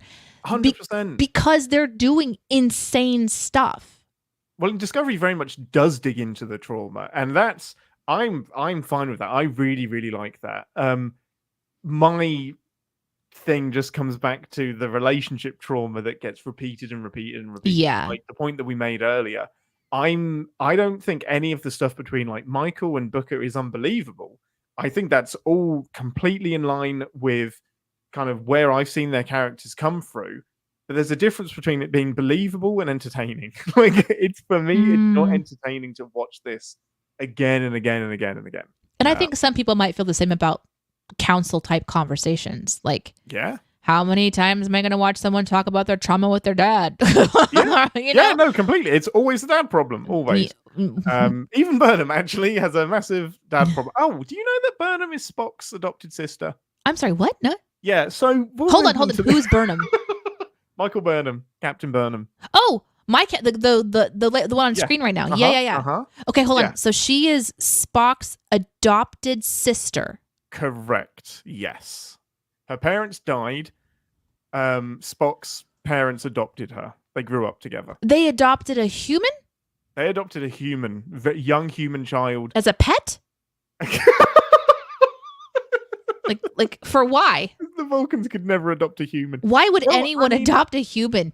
I mean, Sarek married a human, presumably as a pet, because Spock is half human. His mother is completely human. So yeah, just adopted her, and yeah, she just it started to exist, and we had no idea that Spock had a adopted sister, but he does. Until he Okay, didn't, okay. because she So went I to the remember future. seeing Spock's mom in Strange New Worlds, maybe? When he had to go Correct. through the marriage thing where Yeah. her mom and Body dad swap. came and had a chance to tell them what they really thought, and he had to keep his emotions in check. Yeah, that's But the one. For yeah. some reason, that episode, he wasn't a Vulcan. And so wait, yeah, he was no, like I think that fully was- human in that episode. Wasn't that to Lynn's parents? Yeah. Yeah, And so Spock's mom was like, so he Yes. finally tells her, I'm fully human right now. And they have this Yes. really beautiful exchange, and then he has to like hold the hot pot and stuff. correct. Yes, okay. that's it, Okay. yeah. Okay. So is she in the scene at that point in time, or how far in the future does she come along? The sister, this Captain Michael person. Oh, right. So by the start of Strange New Worlds, Discovery has already been flung into the future. So Spock already knows gone. about her. Spock, no, yeah. So Spock grew up with her. They grew up at the same time. Yeah, they grew up together. But he never talks about her. Never talks about it. Yeah. Hey, Discovery was classified. She gets mentioned in episode 1 of Strange New Worlds. I Pike is like, remember I'm sorry you about. saying that. Uh-huh. Oh I'm my sorry about your God. sister. And he's like, yep, I'm sorry too. I feel her loss. They I assume she's dead. remember us saying that, and how you were like, that is that's a little toss away for something else. And it was kind of like this Uh-huh. weird thing. Oh, interesting. So season 2 of Discovery is literally the search for Spock. Spock goes on like basically on a rampage because of this mystery thing. And Burnham has to find him. And that's where we find out. Interesting. Yeah. all of that. Okay. So Spock lives his whole life just keeping his personal information on lockdown. He completely loses his sister. And if I remember correctly, his brother is Looney Tunes. His brother is Cybok is Looney Tunes. Yeah. I think I wrote us in at. Oh, it was when we did the fifth movie, the fifth TOS movie, The Final Frontier, is when Cybok is introduced. And one of the sins I wrote was, wow, we're suddenly introducing a sibling that we never knew Spock had. What's weirder is that it's not the only time this happens. Like, stop introducing siblings we didn't know he had. So is she then, like, in your opinion, now kind of knowing this, and obviously she's raised by a human mother and a Vulcan father, and then she has a Vulcan. half, Yeah. half. So is she, like, is her character Vulcan influenced in how she makes her choices? Yeah, so in season 1, she is very Vulcan-esque and then gives into this human impulsiveness. So she presents as much more human, Okay. but she presents as much more Vulcan and gradually finds her humanity as the season goes on. So Okay. if you know it's there, you Right. can see it in some of her language and some of the very formal way that she presents some of her arguments, especially when she's like dealing with Rayna and she's dealing with Admiral Vance and stuff. And she will say things like, well, that's not logical, that's illogical, or something like that. But she's much more driven by her humanity than being Vulcan. Okay. That's really So I think interesting. Sonequa Martin Green does an incredible job of acting as a human that was raised among Vulcans. Like I can Yeah. feel it there. Maybe that's the Very reason interesting. why I really enjoyed how she was communicating too. It was very factual. Yeah. Yeah, But then exactly. she also has that kind of more human, like, connecting with someone. Well, that's interesting. I did not know that. Super interesting. How would Forgot I to have bring known that that? up. Yep, that's okay. Speaking of interesting things that we need to bring up, Ambassador, how would you like to explain to the audience that this isn't the first time you've watched Discovery? Oh God. Okay. So, at the very beginning of watching, so as you guys know, we started off the episode. I open up Paramount Plus and I click on Discovery, and all of a sudden I'm like, wait a second, this looks familiar, and I couldn't figure it out. So I then started to have which is buried memory. I should probably go to counseling about it. Here I am making jokes about counseling. Sorry about that. It's just anyway. I realized that TV Sin's channel once did an episode of this show, and I watched it, sinned it, wrote some sins about it, released it, and then obviously just never thought of it again. Shunted it out of the airlock. Not only have you seen the premiere episode, the first ever episode of Discovery, you've watched it multiple times and wrote a script about it. I watched it multiple times and completely forgot about its existence. Incredible. You were just like, wait, I know these people. I know that ship. I'm remembering desert. I'm remembering Klingons. Wait, is that Star Trek? Yeah, I genuinely did this. And Incredible. I'm almost positive we were still producing episodes of Behind the Scenes podcast at that time. And I think we talked about it on the show. So anyway, I had to stop like bringing up the episode and then have like a little come to conversation with Ian about if any of that was going to ruin my ideas of this. It didn't. Not at all. It didn't at all. Was there anything that you remembered, anything that related back? Because I said, don't worry, like we are 900 years removed and so much change has happened. This show is unrecognizable from season 1, episode 1. I cannot imagine anything feeling familiar. Nothing felt familiar. No. Yeah, no. I do think I kind of recognize the ship because or maybe like the vibe, because this is a darker toned show as far as how they're visually dressed. The opening 10 minutes of the first episode when they're at that like gathering and they're all having drinks and they're celebrating that the Federation has come back together after it had fallen apart, which by the way, that was very jarring just to hear out of nowhere. Mm-hmm. Everyone else was prepared for it because they've been watching the show. I was like, what the hell happened? Mm-hmm. But anyway. Deliberately didn't tell you about it. Mm-hmm. You did great. I asked for no information. Mm-hmm. They were all wearing just different shades of navy and gray in a navy gray room with navy gray drinks. And it was, my God, it was worse. Very depressing. The first iteration of this uniform was all gray. And it was just, I think the stripe was a different color. I'm so glad they changed it to be red, yellow, blue, etc. It's a very drab uniform otherwise. I didn't. Yeah. I was thankful that as we went, when we got to the bridge and we're seeing the yellow and the red uniforms, I was so relieved just to see something that was a little familiar. We have unique designs on how they're dressed. I really like the costuming once we got to... So I think I kind of remembered a little bit of the elements of the ship, but nothing from that first pilot episode really connected for me. I did recognize that I had seen the captain's visage before, but everything else was that I talked about, that I had a memory about, wasn't relative. I'm pretty sure that Discovery doesn't even appear in the first episode, or if it does, it's right at the end because it's not the ship that we open with, that's for sure. Yeah. But I blew my mind when you said, wait, I've seen this episode. And I was like, wait, how would you... The show, not this episode. Sorry, episode of the show. Yeah, the first episode. I was like, wait, you would have sinned it, wouldn't you? I did. I sinned it. Yeah. That's amazing. Well, before we get into any sins, anything you want to, like any odd bits and pieces, we can jump around, anything you want to kind of mention that you liked, disliked, or engaged you before we do some of our lovely nitpicky sins. I think we should also talk about how these 2 episodes set up her new first officer. It's not Fred. I know I've said it before. I just want to make sure that everyone's really clear.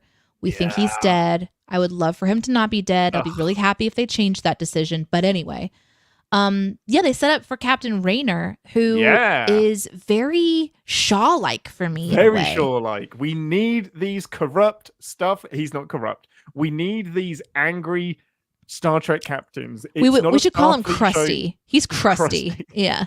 We can't have a show without a grumpy male captain. Crusty old captain. He's so great. Part of me is shocked, jumping ahead to episode 2, that he accepts the lowly position of first officer, but I think I also buy it because I'm like, he just wants to be out there. Like, I'm amazed he even got promoted to captain. I think there was just a lack of talent out there, and it was just like, well, we've got a ship, like, you're good enough, like, you can jump into it. I think he just wants to be a cowboy in space. I kind of love him. I think he will be as loved as Shaw. He's definitely going to die. I'll probably say that about every character, just so you know. No, but I think he actually will die. Yeah, he'll go the way of Shaw. He's got the Shaw-esque situation going on. I really loved the final scene of episode 2 where he zips up to accept. Oh yeah, let's go. It was powerful. There's a lot of storytelling going on in these 2 episodes. As a brand new viewer, I really appreciate it. I learned so much about these characters, and it's not because I'm clever. It's not that. It is because the actors are doing an incredible job. The writing is giving just enough of what's coming up, happening now, and a little of what's happened in the past. I'm with you. I hope they don't spend too much time on the bookend thing going on. I hope that they just can kind of make a decision quickly and figure it out. Because it seems like Booker needs to be doing something else. I don't know. Given on previous examples, my instinct is that we are far from over with the Booker Burnham thing, but I do completely agree. I was shocked. It's almost as if they knew that our lowly podcast was going to be throwing you into the deep end. Like, they did a really incredible job of being kind to people that somehow might be joining Discovery during its swan song season. I loved it. I think they introduced the only people that weren't really introduced were some of the bridge officers, like Detmer, Awaya Shakun. There's the tactical officer. Like, we didn't get some of those people, but I think that would have been way too much. The really, really big players, Admiral Vance, Burnham, Book, Saru, the Federation president, like, everyone gets an important part of the story to tell, and we get a really good introduction to each of them. I was so relieved that they decided to do it that way instead of, it's season 5, fuck it. If you haven't been with us up to this point, you're gonna struggle, bitches. I'm really glad they were quite kind with it. I do hope that we're a little surprised going forward, because they've set the stage by episode 2. We know we're looking for a map. We know we're looking for a thing, like a weapon.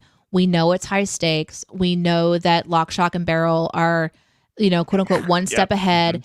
And we know that there's a relationship between them. So are we going to be doing the expected storytelling where, we're going to see things and be like, yep, I saw that coming. That happened quite a bit, actually, where I would be like, this is going to happen. And then it happened while I was watching it. That's not abnormal for me. But I did get some things absolutely wrong. We should talk about predictions a little bit too. I feel like I'm excited for what they're going to do. It's a fun premise. The idea that they have to find these different keys, put them into the right order, probably translate something. Hunts are always fun in these things. Yeah. And I think that's going to be fun. I hope it's fun for the crew. And I hope that it's going to make sense for the end of the series and also just their like imprint on Star Trek. So far, I'm really liking what I'm seeing. That's awesome. I'm really, really glad. I had a feeling you would, especially episode 1, because I know how Discovery it's going to hit hard. How it likes to open itself up. My last like kind of big like kind of fundamental point about the first 2 episodes is that one of the quote unquote mistakes I think this season has learned from season 3 and 4 and season 2 a little bit is that Discovery, as this show that has this season long arc, did an infuriating job of holding on to its mysteries, and it would milk them a lot like Picard season 2 did, and just milk them. And then the problem is, when you've spent 10 episodes getting there, your mystery had better be phenomenally satisfying at the end. And in season 3 specifically, it was a very frustrating answer to the mystery. Everybody had because the longer you drag it on, everyone's going to say, it's the Borg, it's the Q. You start reaching for things that you want to be satisfying. And when it ends up being something random, it's a bit frustrating. This gave us the mystery of what this item is, what it is they're searching for, what this red directive is about. For me, in a really satisfying way, it gave us all of that kind of the pieces to the puzzle. And now I'm left wondering what else is left to learn. And I'm really engaged. I'm not frustrated about what this thing is. And I really want to know more. I feel like we also have that benefit of watching Strange New Worlds, where we are experiencing the new Star Trek writers, because they kept us engaged in interesting ways. They would do early reveals and solve a problem and then introduce something new for us to sink our teeth into. And I remember feeling that nice pacing. And so I'm hoping that we can kind of rely on the writers and the team that are obviously working their butts off to bring in old references, make it make sense for the viewer that's new Yeah. and the viewer that's old, and try to do something like that's like legacy work. It's a lot of pressure, but I'm hopeful that we're gonna have some fun with One of it in the some way. what you've just sparked, and we'll do predictions next. What you've just sparked is how clever Paul Stamets line. This is the engineer guy that's like at the beginning of the episode, he's annoyed because they're going to shelve Discovery, they're shutting down the Spore Drive, and he helped invent the Spore Drive. And he's like, well, what's my legacy going to be now? And his through line in the first 2 episodes, at least, was what am I going to be remembered for? Like, the Soongs have this generation of androids. Like, what a legacy to have. And that's very much the question that in your final season, you're going to be asking of yourself. What is Discovery's legacy to Star Trek? What is it's going to be? What will be its lasting impact on the franchise? And I love that. That's so clever. That's such a good mind-boggling. idea. It really is. And to have to navigate the shift from the first couple of seasons into this new place, it's not easy. Writing sci-fi isn't easy. Capturing a new audience isn't easy.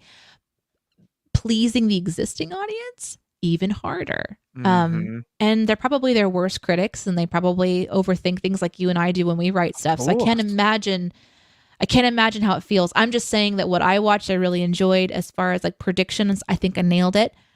Personally, I think I nailed it. Yes. Well, and then as far as pips, I think I'm going to give them all the pips because I had a really fucking good time. That's amazing. For me, episode 1 is 4 pips. I think it does the job incredibly well. Sets up the mystery. It does everything you really want a season premiere to do. Episode 2 drops down to like 2.5 pips for me. Oh shit! Because it's the relationship stuff. We just got buried in the relationship stuff. Yeah. Tires screeched. We got a little bit more mystery, but I'm just like, man, make it a 6-episode season if you have to slow it down that much. But the predictions deny for the Red Directive. The Red Directive is either an organization or a policy that's been put in place. Something urgent. Correct. Quite a wide net, but correct. An emergency happens. Correct. I think I basically had the same thing. I got a bit more specific that it will be something to do with blood, which was correct. It's about the blood of everybody in the galaxy. Oh my God, that is such a stretch. It is not about blood at all. Nope. DNA. Nope. Yep. Absolutely not. DNA. Not even. No, because not every creature has blood. Nope. Even the ones that don't have some. Absolutely not. That doesn't count. Nope. Absolutely. That was my prediction. Something to do with blood, and nailed it. Under the Twin Moons, you believed that they were going to go to a planet. Somebody was going to fall in love with the romantic view of two balloons. Two balloons. No. Not fall in love. They were going to be like, they were going to love each other and exchange a loving glance. That super happened between Captain and Hoofboy. No, you misinterpreted that completely. Love is love. It doesn't have to mean romantic. You specified romantic love. I definitely was thinking more romance. Absolutely, 100%. There was plenty of romance. None of it happened beneath Twin Moons. And I think mine was what was mine? It was the moons were going to be. Oh, the next piece of the puzzle was going to be found. I was so close. It was. The next piece of the puzzle, or the next piece of the mystery, was going to be found in a star system where every planet had 2 moons. Which I shot myself in the foot by being too specific. Yeah, you were kind of close because it was very like how many places have 2 moons, but yeah. I mean, even I was wrong even with this because this place has 3 moons, but it has 2 moons that are locked together. I want to hear the science behind that anyway.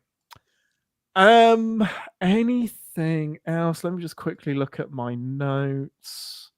Cronenberg was amazing. So much warping. Beaming through the window.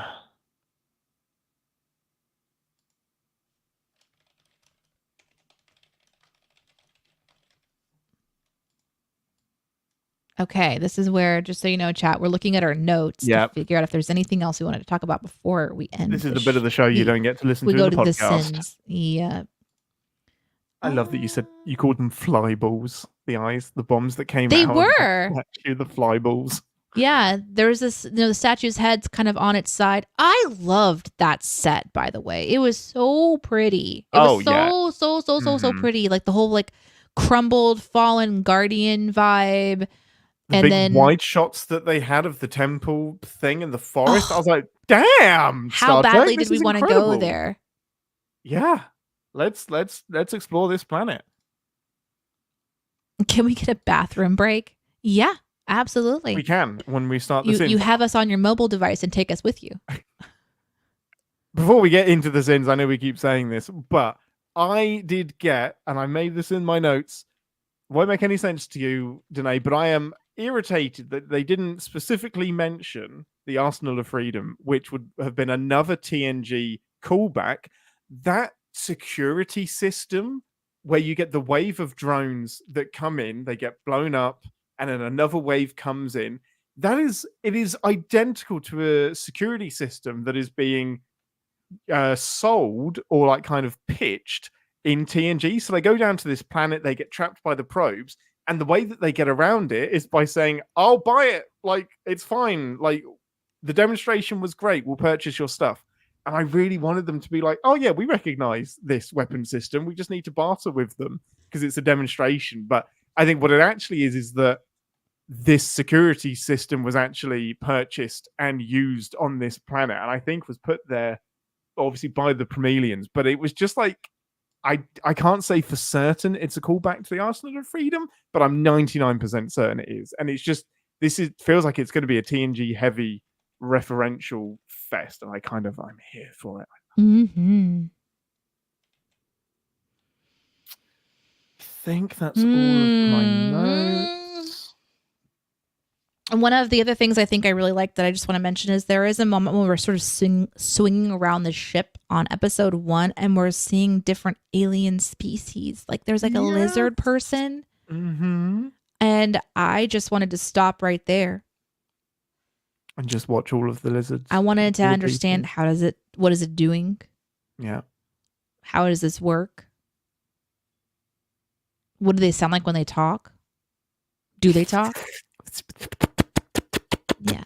Because unique aliens are really fun. But they were on the bridge. They had a very important job. Mm-hmm. We had a great shot of a star base as well, and all of the 32nd century ships that are out there, all of the weird shapes and sizes. The ships with detached nacelles, and they all change into different shapes and shit. Absolutely love that. Oh, and the Starfleet Corps of Engineers got a shout out, which I love. It's a great series of books. It's nice to know that the Corps of Engineers are still out there doing the good Lord's work. They're a really fun bunch of people. I think that's everything I've got, Ambassador. This is so many notes because it was such a long show. Yeah. Did you think that the intro was very Picard-esque? And there was a show that was about androids where like it was sort of like Westworld. Was it called Westworld? Westworld, yeah.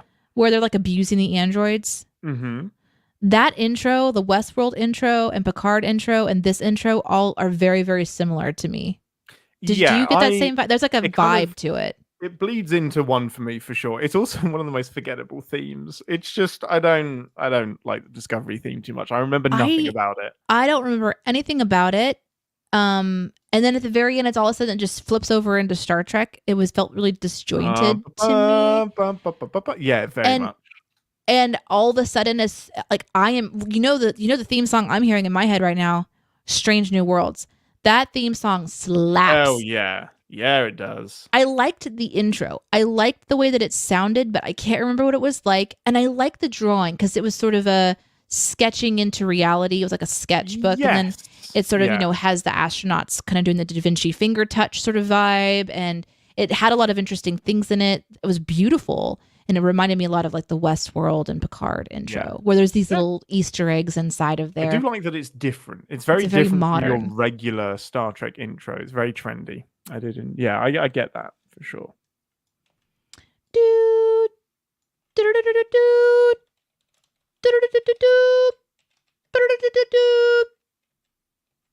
Nobody's getting scuttered today, okay? Nope. I did heavily geek out about the warp tunnel stuff. Like Oh, that wait. external shot where you go in at the very start of the episode. They have that external Oh, shot and then yeah. you go into the warp subspace It looked thing. so cool. And then I think it was the Antares and the Discovery The joining Batari. the warp tunnel together. I don't know the USS Batari. And I think it's the Antares. I think someone will tell me. Well, whatever it is, it's an Antari Batari thingy.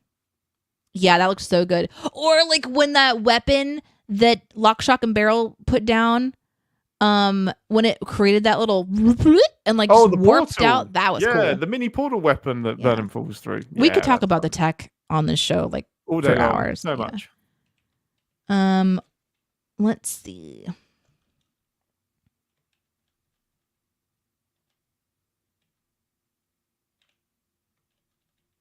Was there a Tribble in the Yeah. background? Fucking chilling out.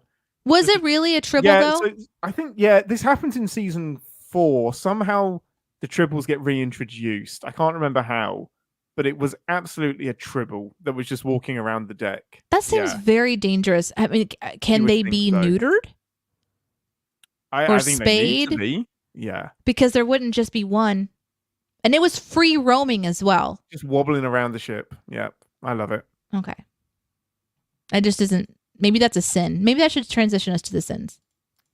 Well, with that bumper review of the first 2 episodes of Discovery Season 5, it's Battle Stations Black Alert. Let's head into engineering to send the Spore Drive. Do you want to take a quick break? Yeah, I could use a quick potty break. Yeah, we can alternate who's going to the potty. You can. Well, we can all do it together. That way, we all know that we're having like a nice universal pee. Okay, everybody, let's all pee at the same time. Let's all flush the toilets at the same time and create Ooh. a shortage and a vortex around the world. Didn't you once tell me that everybody made tea at the same time in England and it went terribly wrong?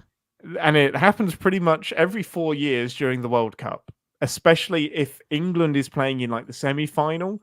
They literally, genuinely, the national grid has to brace itself because at half time, everyone gets up, puts the fucking nuclear kettle on that we all have, and it creates a power drain in the entire country that we cannot prepare for.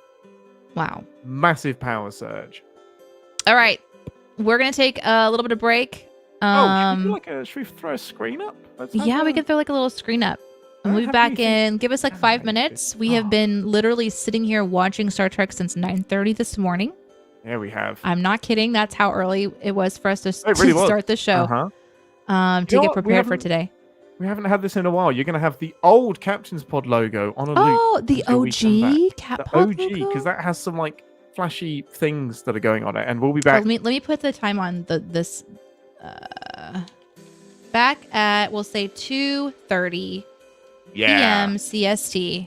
love that. Great So idea. we're not gonna stop the show.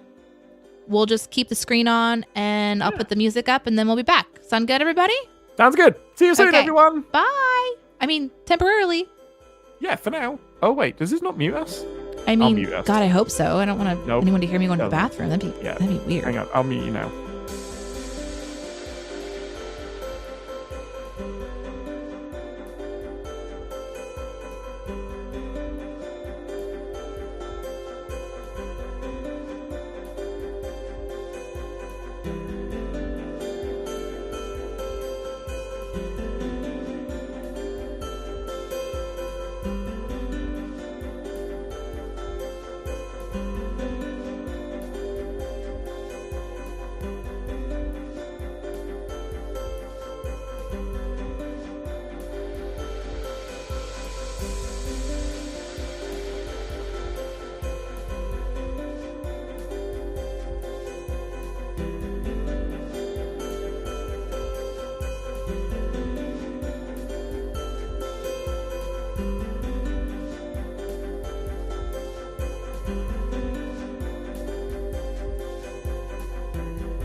I'm back. Is anybody still here?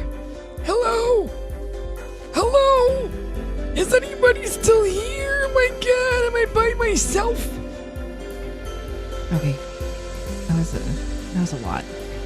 I definitely just turn off the music. I gotta turn off this music. Thanks, wait. Link. It's 2:30. Hi, Polly.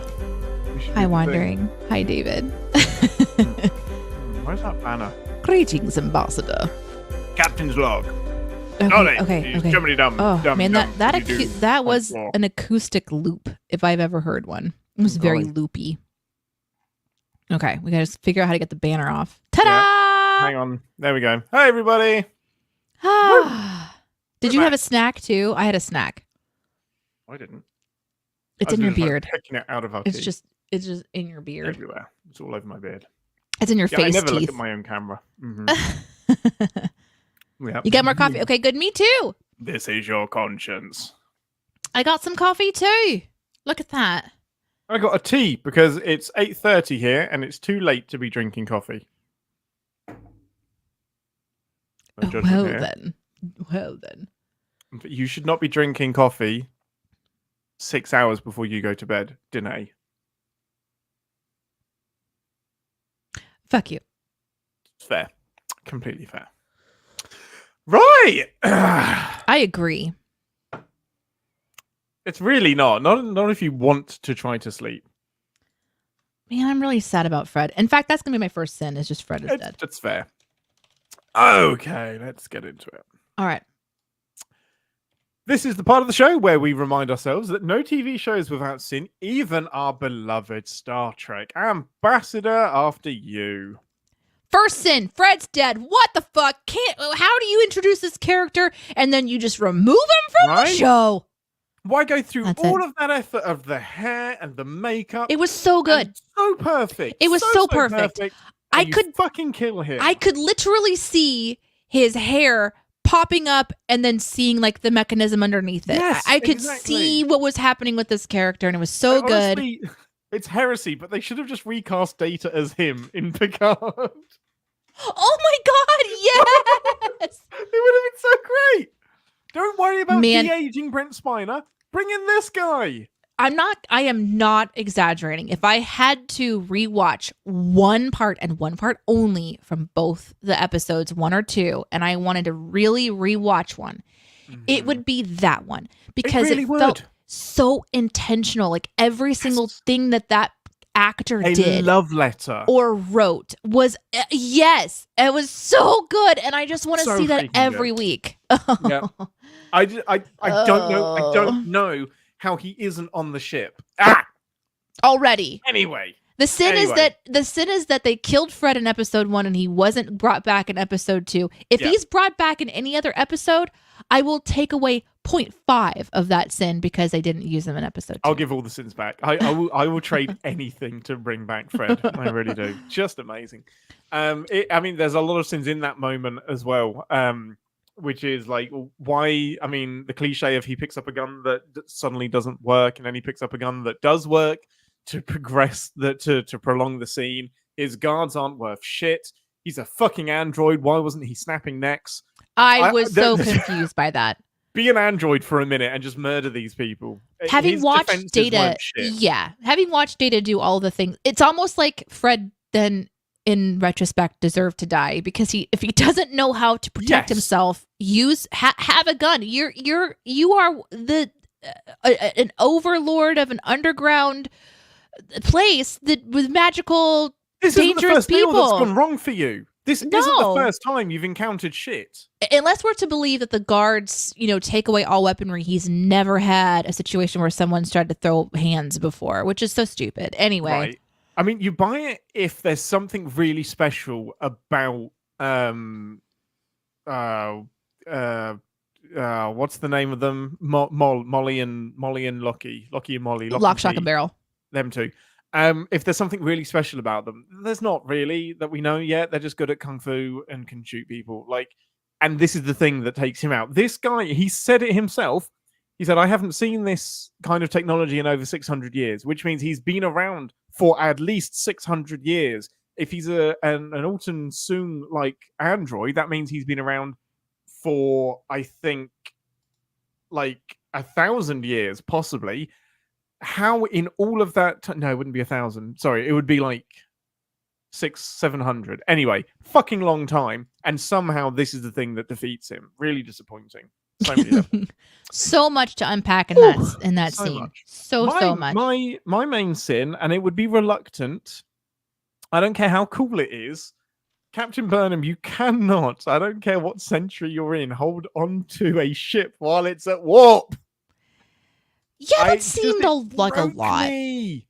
The acceleration of jumping from still to faster than light. I don't know how you're physically holding on. Whatever suit she had on was doing some work. And yes, it's cool. Yes, it's very so cool. cool. But it's Yeah. some utter bull nonsense. The part that really It has to got be. me is when she landed on the ship and it kind of like accelerated or something. Like in my imagination, her entire back snapped at the torso and the back of her head touched the back of her feet because she Yeah. would have just bent backwards. Like she would have Absolutely. instantly been snapped. The But- last thing to go through her mind would have been her nose. Like everything just gets turned to jello. I don't know how good the inertial dampeners are on that suit. It's just blew my mind a bit. It's also one of my most frustrating sins in all of television and cinema history. It's the in medias res. It's in the middle of the action, middle of the story, 4 hours earlier. Because all it is it's the acknowledgement of a lack of faith in your audience. Because it's like, we want to start with this diplomatic meeting where we're talking about the Federation, we're introducing people, we're talking about shit, and we have Burnham doing the mission in the Cone of Silence room. And then what you're saying is that is too boring for the audience, so we need to start with some action to get them engaged, or else they'll switch off.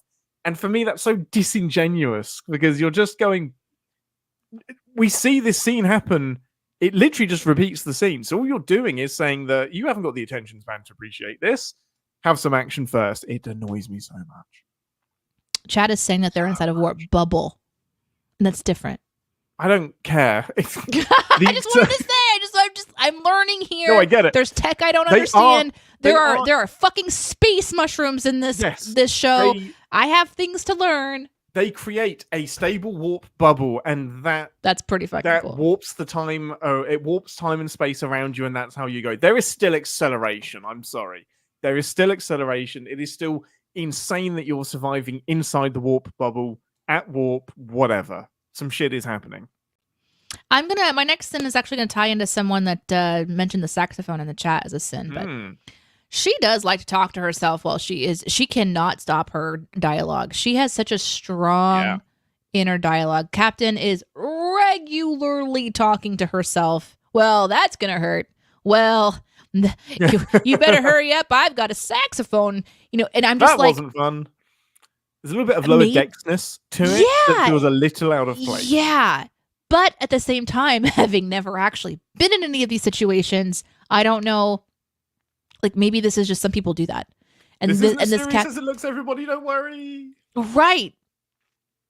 Yeah, as if we need to fill the space with dialogue when there's 1,000 things for us to see on the screen. Yeah. You could look in any corner of this moment. Then I'm just going to take the initial dialogue, like where she's just, I didn't expect to be doing this morning, as she's digging into the ship. I'm thinking, are you trying to give us something more in the scene? She's writing this I can look at 50 things going on. There's this little glowy square part. I'm looking at a cool ship that has separate nacelle parts inside of a green bubble thing. I don't need to fill in. And that's just, I guess what it felt like was just like banter filler. Yeah. And I didn't care about it until it happened multiple times. Mm-hmm. And I guess that's just her personality. She slammed into something. She's like, that's going to hurt. I'm like, what? Yeah, that hurt. That wasn't great. I was like, that should have killed you. Damn it. For me, my instinct is that Discovery has been critiqued for being very serious and very dour. And perhaps this is an attempt to be a bit more lighthearted and to show that they can have fun. Yeah. Cool. The other thing is just as a writing thing, it's just let's have fun and let's be a bit fast and furious. And it's like, we know she isn't going to die here. And we're going to communicate. We know that by letting her know that she's not going to die here as well. So she's going to have fun with it. Yeah. Like, this should be really serious, but it isn't. Don't worry, people. I got like a little like kind of a fundamental mission sin here where like they're approaching this Romulan ship. They know someone else is kind of like aboard it or after it, and they send 3 people on this crucial galaxy-ending mission, 2 of which are incapacitated very quickly. Send everyone. I can't think of a logical reason to not flood this Romulan ship with 200 people. Get there. I know they only have the crew of the Discovery, but send as many people as you can to do this thing. You're very lucky Burnham did as well as she did. I agree with you. And part of it for me became a little bit of a disjointed kind of vibe. But it was more so when they went to the planet in the second one. Why are just the 2 of them going? Why not send an entire team down there who's setting up a base camp at the perimeter to be able to help from the ground? Because they're like, oh, you have to walk. I'm sorry. You all have probably like drones of your own that you could attach some kind of a harness to and fly you in. You all have. They do for scanning and repairs and stuff. Hoverboards, something. There's. Why don't we have hoverboards? It's the 3200s, people. You're telling me that the beaming problem exists and all of that's an instant cliche sin, and I get that, and I get that we don't want to engage with that every single episode. Then we never see anything. It's the walk and talk that needs to happen between the 2 of them so that they have time to have their connection. I understand from a storytelling perspective why they want them to walk. I understand even from a visual perspective. We want to show this jungle. We want to be in it for a minute. But I have the hardest time believing that in a situation and in a place in the future where you can take a blurb of matter and say, become a dish, become a potato, or whatever you're talking about earlier, that they can't say, carry me on a special drone harness into the middle of the thing, and then they get to do Yeah. that. So Just give me 3 days along this road. at the I will very travel. at the very least, have a team on the edge that is Yeah. able to do phaser support or something. And they have really fucking Yeah, cool some guns too. snipers. Did They she do. have a phaser that turned in, like she pulled it out and it became like a shotgun at one point? Yeah, they fucking cool. That's the programmable meta thing, is that you can change the phaser will just appear in your hand. It will change into a sniper rifle. Yeah, it will do whatever you want. you but no shouldn't have to hoverboard. just walk. You shouldn't Yeah. have to tumble through jungle environments, breathing whatever was floating through the air. You shouldn't Yeah. have to do that. You Anyway. I knew that those particles in the air would bug you. It's amazing. It did, because I immediately became Is itchy. it snow? Is it the people? I was like, that's going to be like the ash of the people that died, isn't it, or something? Yeah, I mean, do it the 23rd, 22nd century way and use a shuttle. I don't know why they couldn't just fly in there, but Exactly. anyway, lots of interesting things going on there. Rolling back to episode 1, the Dadmiral, Admiral Vance, who I love to bits. Did you He's just call him the incredible. Dadmiral? That's not me. That is the internet calls him the Dadmiral. Why? He's very much a dad character, like in season 3 and 4. He's very stoic. I would almost say like granddad. Like he's very calm, and it's kind of like when the adult walks into the room and the kids are playing and everyone starts to pay attention. It's like, oh, somebody with responsibility is actually here. It did look like he's very important. there was a scene in the end of episode 2 where he looked like he was folding socks and putting some stuff Yeah. away. Yeah, And he does- had his has picture of good his stuff. family up on the wall. Yes. Yeah. And I was like, oh my God, yes, show me some fucking dirty laundry. Let's go. Let's do it. Yeah. So that's the programmable Dadmiral, matter. that guy? Yeah, he's Okay. the Admiral. Yeah. Okay. Totally makes sense. So he's setting up the mission with Burnham and Rayna, and Burnham's like, "Who's in charge of the mission?" And he's just like, "Can't you just figure it out? So Like, can't stupid. you just work together?" No, that's not how the chain of command works. You cannot have two. I'm sorry, you cannot have two leaders in this situation. Like we can be as ideological as we want, and that everything is collaborative. If Mhm. that worked, you wouldn't have ranks. You wouldn't have experience. Sorry, Admiral, you have to pick a leader, or else shit like that avalanche that nearly killed 1,000 people happens. You're not wrong. I wrote that down too. It was infuriating. It is one of the reasons why sometimes on a group project, I will Oh. politely back out of them, because somebody has to be the final decision maker. This is why in business, you never go 50-50. You go Nope. 49-51, because somebody has to be the one who makes the final call. And And the yeah, problem is, maybe it's you don't because agree with it, but somebody has to be that higher rank. And it does matter, but not as a point of like pride who's in charge. It's just somebody has to make that final call, because us as humans, we are polarizing. We will dig into our side of an argument no matter what logic is put in front of us. It's too dangerous. I think that obviously, and I wrote this down. Actually, let me see if I can find it. It doesn't matter. I'll just tell you what I wrote. What I wrote down was, I know that the show is doing this so that we have tension and to show course, us the yes. difference between both characters. Yeah. I totally get that. And it is a way to make immediate conflict, but it was ridiculous and absolutely cynical. So he was so disinterested. He was like, "Kids, figure it out. I gotta fold some laundry. You pick who's in charge." I'm like, "They're not gonna decide." It's amazing. I have a couple silly sins I'll do back to back. One in the very beginning of episode 1 when they are drinking those drinks and the person who serves the drinks pops their bubble with their fucking finger.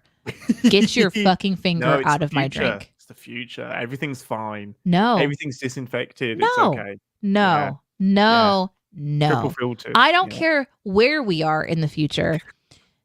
That's my drink. I'll fucking pop the bubble with whatever I want to pop it with fingering when my I'm drink. ready. If like, can you imagine just being served and be like, I know this is a fun part to pop it. She goes pop, pop, pop, pop, pop. Like she was just doing bubble wrap. Hey, I went to the effort of making this drink. I'm gonna have the fun and pop it. That was so stupid. No, don't fucking touch my drink. I would be like, give me another one, please. I don't know you, and I don't know why you just put your finger. It's fair. My sin in that moment was the explaining the jokeness of it, like just Mhm. explaining the speckles and the blue and like and I was like, Okay, cool. If you have to explain the joke, it wasn't that good to begin with. We love your Yeah. clever drink, Yeah. but quit it. It's okay. Yeah. We get it. The other silly It's thing I was festive. thinking about when we were talking about the arguing back and forth, the captains arguing back and forth when they were on the motorcycles. I would have loved it if when Captain Crispy Mm-hmm. Rainer? Crunchy, what did we call him earlier? Crusty. Krusty, yeah. Captain Crusty. Can we call him Captain Krusty from now on? Can we not? Yay! When he goes boop boop and Captain Krusty like beams away, Mm-hmm. I would have loved it if just a beat later the motorcycle would have just fallen over, but it didn't. Yes. Oh I was man, kind of like, man, you dick, just leaving that bike behind. You've got to return that to the shop. so funny. I mean, obviously we have renting that thing. kickstands. I get it. It But was still, amazing. I would have loved it if he just fucked off and didn't care. It would have been There really should be funny. consequences to like the beaming immediately in and out, but I'm sure they have force fields and shit. There was some frustrating bullshit. This happens a lot with Star Trek and Discovery, is that they don't quite do the work on satisfactorily finding the bad guy. So the consequence of saying it's impossible to find them, like Burnham's like, Raina, you've got to back off. And Raina's like, but if I back off, then they'll get away and it will take too long to find them. Like, you hype up the moment of that so much. And then Book comes in with an immediate solution. And it's that all of the warp trails are going to different places. Out of all of the warp trails, all of the dummies, there's only one that's going to a broker. There's only one that makes sense. And if I'm these dodgy people, I'm sending 50 warp trails to 50 different brokers. I'm not sending any of them to Federation space. I'm not sending them anywhere that makes sense. Everything will not make sense. And Booker just like swoops in, finds this one warp trail. It can only be that. And of course, it's the one that works. And the problem when you make the mystery that easy to solve is I know that you're only doing it to get Book in, and it kind of shits on the tension of the moment previously, because I'm like, just drop the tractor beam, you're going to find them. It's frustrating to me. It is But I frustrating. get it. It's in service of the story. Fine. It's not fine. I'm going to give a sin back for the ship blipping back out into space and taking along some sand with it. That looked really fucking cool. Loved that when Discovery reappears in space. Yeah, and it's covered in. I love that. Just a of sand that comes with it. It's so good. I love that. So there's a little bit of writing in Discovery where like writing is like the best, and Discovery does it so good and it's so eloquently written. And then you have like some super cliche stuff and lines that come in.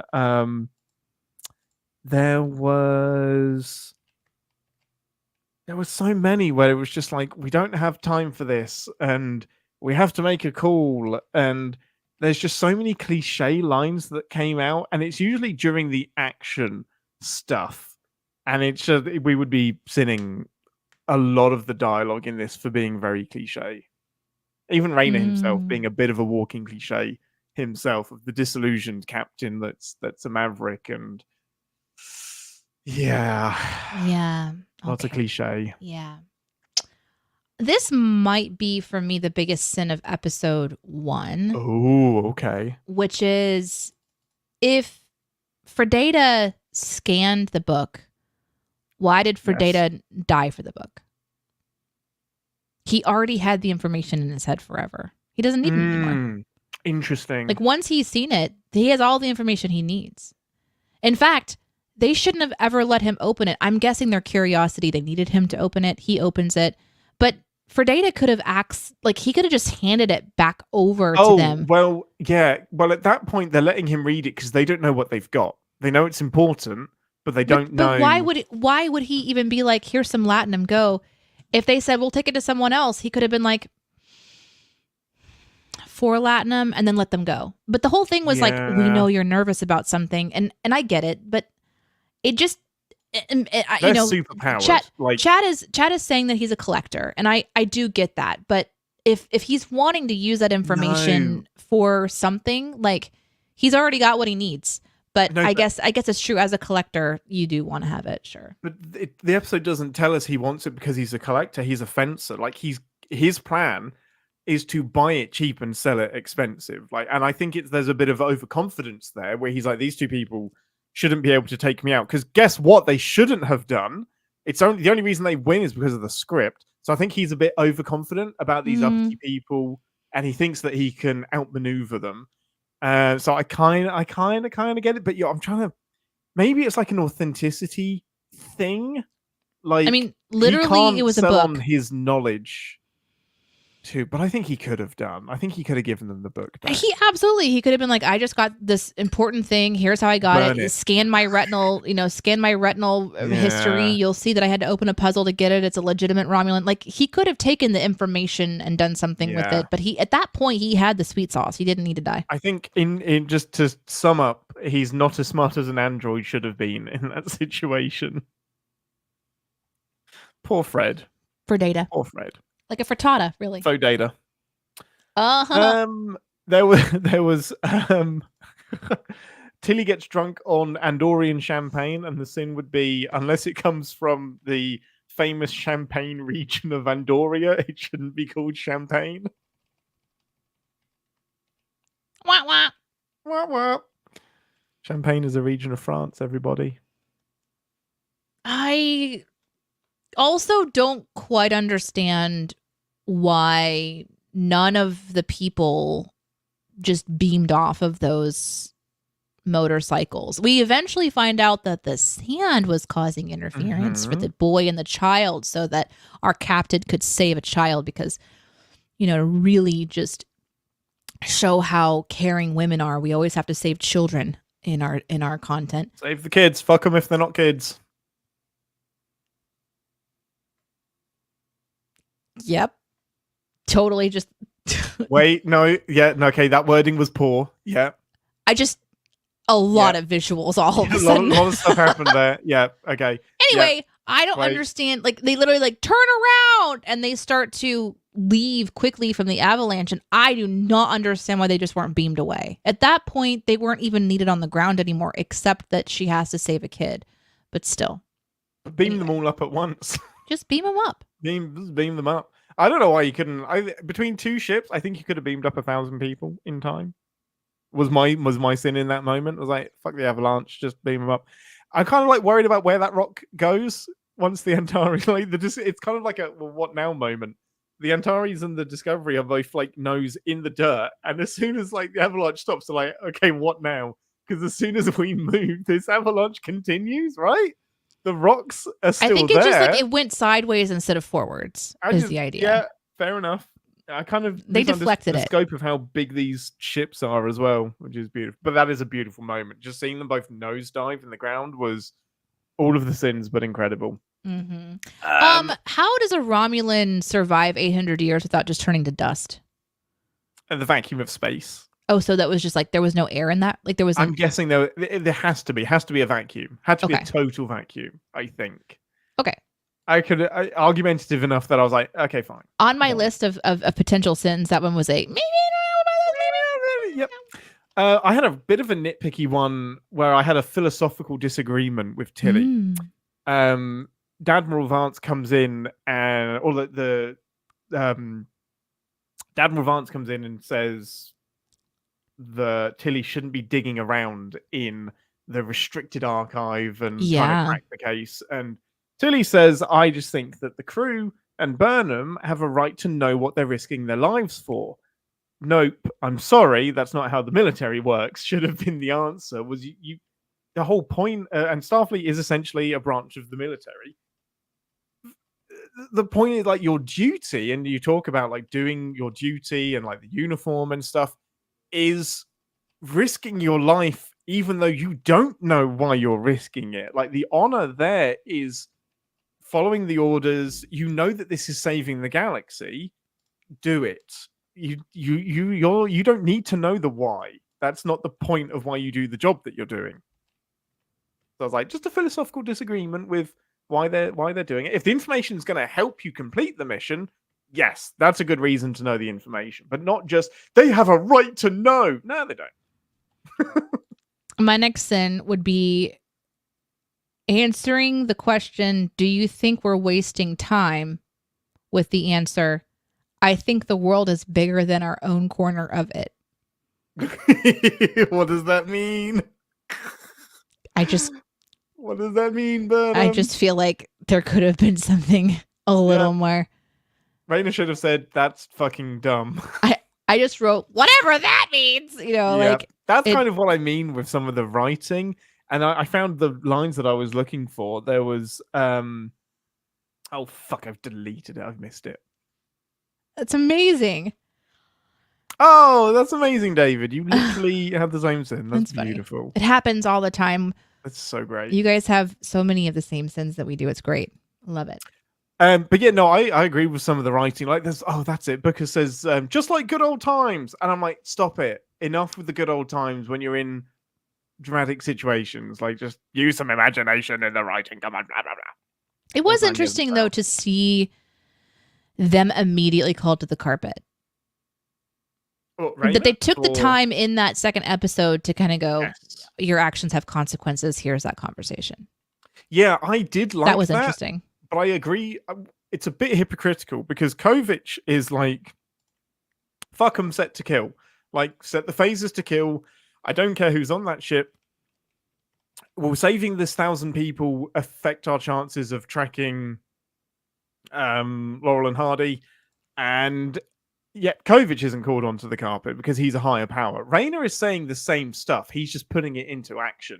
So it did feel a little bit unfair to be berating Raina for basically doing what Kovic told him to do.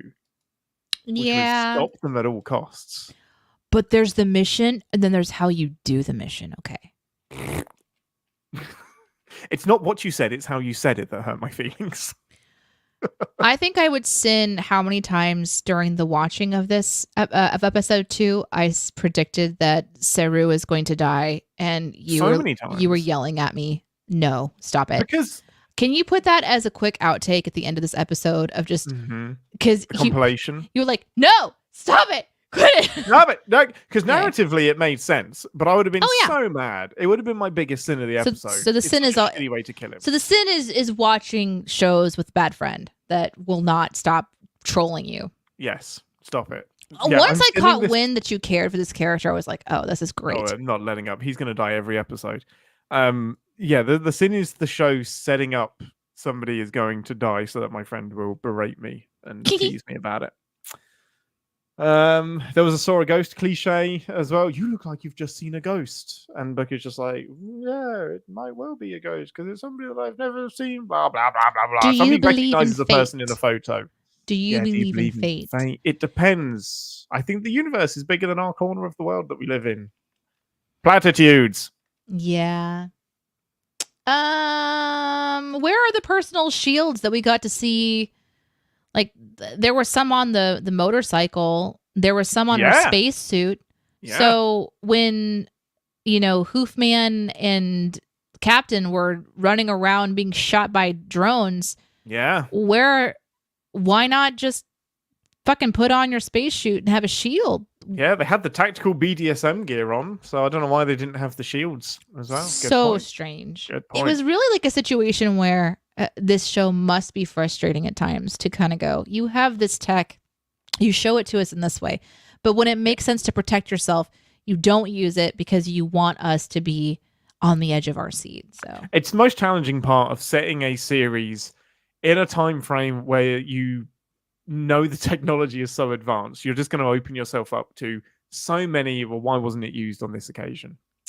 A frustrating one for me, and again, it leads back to mysteries that are mystery light. So they get to the statue, they have 4 verses of this Romulan poem, they don't have the 5th verse. They go through this convoluted logic of the back door, the secret entrance, which we were told about in Picard season 1, I think, and that Romulans let their friends come in through the back door instead of the front door. Long story short, why wasn't your first guess to look around the totem object thing? You shouldn't have had to solve a riddle to just visually look at the back of the thing and then underneath it. Like, Underneath it riddle- was pretty surprising. Well, the to riddle just move him for me back. doesn't justify just looking. Like step one is look around, and I think they would have maybe figured it out just by looking around and like looking underneath it, then get to the complicated riddle. I found that mean, frustrating. I don't know. For me, the whole thing was solving what they solved under the time pressure of the grid coming back online Yeah. was either a reminder about how poorly I perform under pressure, Yeah. or it's a bit ridiculous to Yeah. they read something in Romulan, they interpret it, they solve it, they figure out that it's bioluminescent, they realize that the Romulans write in this kind of way, then they access their own memory, their own trusted knowledge Mhm. of Romulan history Yeah. to kind of realize. So there's like a lot of just leaps in logic, which, I mean, they do make sense. It's a really interesting puzzle. That the whole reason that they have a back door is because of how the Romulans were. So not only does it need to be X amount of sentences because it's this kind of a poem or whatever, or mystery or puzzle, clue, whatever, it also is going to be hidden somewhere. And I'm like, well, how do you know that it's right there? How do you make that decision? And then, like you said, why would you not go around it? Well, yeah, why would you assume to go underneath it? How thank God Hoof Boy is strong, you know? Well, the other part of it is like, why is this even solvable? Like, This comes up This every is- time that we talk about a Mhm. weapon of this kind of power. This was the Picard thing. That thing is like, if it's so dangerous, just don't talk about it. Just stop. yeah, it's don't. Indiana Jones, Yeah. Dora the Explorer. It's all of Quit it. these like world-ending things. Who is leaving the clues, and what is it about solving this clue that makes you worthy? So, what is it about solving this Romulan clue that makes you that makes you worthy of this weapon? Like, if you have to hide the weapon, don't leave a trail of breadcrumbs to it, or if you're worried about who gets hold of it, make sure the puzzles prove that they are worthy. Like, actually, the Indiana Jones one is a great example because he doesn't go for the richest, the most extravagant looking cup. He goes for the cheapest looking one. But it's just like, what is it about this poem that makes them worthy of finding Trill? It's just weird. Yeah. Maybe that'll all come to fruition at some point. I don't know. Well, I think that's pretty much it. I've covered all of my big sins and my nitpicky sins. I could continue going on about Book and Michael, but I will not continue going on about how that romance is irritating to me. I really only had one other like super quick cliche one I think that I wrote down. I'm just going to scan through really quick. Mm-hmm. And I think it's just how quickly the captain picks up that piece out of the earth. It's so fast. She doesn't even think about it at all. Mm, She just grabs it. get it. Has no idea what's going to happen. We're talking about booby traps everywhere situation. And you see something in the ground and you're like, I'm not even going to scan this. I'm not even going to. I'm just going to grab it. Don't touch things, okay? Don't touch my any of the drink things. and Yeah. don't touch an artifact. I did Mhm. like how they put the artifact back together, that they kind of were like, let's try to restore this. But even then, it's like you're drawing attention to a weapon. Yeah. Blow it up. Honestly, Yeah. blow it up. Forget sentimentality. Poop on it. Nobody will touch it. Did you like the cat? No. The cat. Grudge is a grumpy cat. She's beautiful. I think she's a Maine Coon. You think? She's beautiful. No, the cat didn't do anything but sit there. It's fair. That's all Grudge does, actually. I mean, I do like cats, and that is a dark room. You know what? Mhm. That just reminded me about a sin. She Mhm. walks into that room. She has her little hollow kitty thing. The kitty doesn't even go after the mouse. Can't be bothered. Probably Yep. very accurate. Well, it has no Uh, scent. Then she says lights on, and there is an audible It's which- 9% brighter. sound department. Thank you for adding a cool sound to listen to. If I had to hear that every time I turn on the fucking lights, I'd go crazy. Oh, I'd love it. I'd love it. It'd be You great. would not. Yeah, I would. Do you think if you automate your home and you tell Google to dim the lights or turn the lights on, do you think you can add an Well, it effect, already does like a a sound bong. effect? It already does that. It does a bong. If I tell Google to turn the lights on, it'll go bong. Do you know It that al- it you also tilt calls me your head captain. the same way you bong every Bong. time? Do you Yeah. know that? Bong. I can't get the right resonance if I don't go bong. Yeah. Yeah. Google also calls me captain, which is nice. And sad. I mean, Google doesn't think so. Google loves calling me captain. What else did I think that was it from me.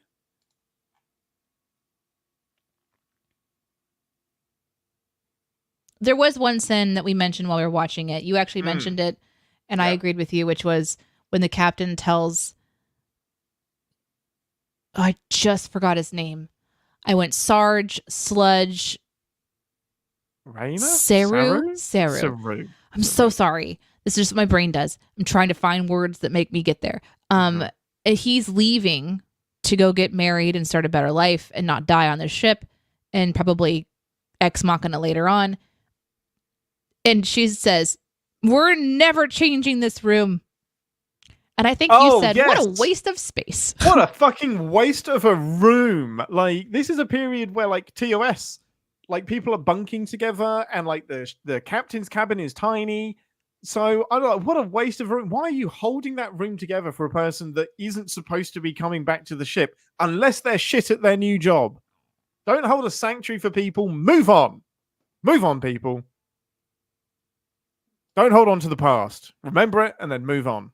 At the very least, it should have been turned into like a science study because there's so many plants. That room was so steamy. That's what happens when you don't clean. It grows plants. Ah, boy. Well, Ambassador, are you ready to reinstate the Captain's Ready Room and do some predictions? At the end of this bumper episode it. for the Captain's Ready Room. Okay, this is the part of the show where we... Hang on a minute. I've actually got my intro for this somewhere. Oh, there we go. Welcome to the Captain's Ready Room, where we hear our predictions for the rest of the season and bask in our Q-like glory if anything we've previously predicted has come true. Ambassador, any specific predictions for the rest of the season or episode 3 specifically? Do we know what it's called yet? Can we use that as a launching point? Oh, shit. I do. 1 second. Oh, Please easy, hold, caller. easy prediction. They're going to find the next piece. The next piece of the puzzle. I predict they're going to Trill because they told us that at the end of the episode. Yeah. The next episode is... Oh, damn it. I did have the episode list. 1 the second. next episode is... Oh, damn it.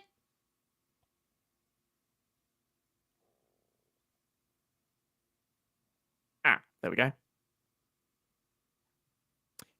Side note, if your website, if there are any website designers out there listening to this show, anybody that deals with cookies, if your website gives me that pop-up that says, "We appreciate your privacy, here's our cookies and whatnot," if you don't give me a reject all button, I'm fucking leaving.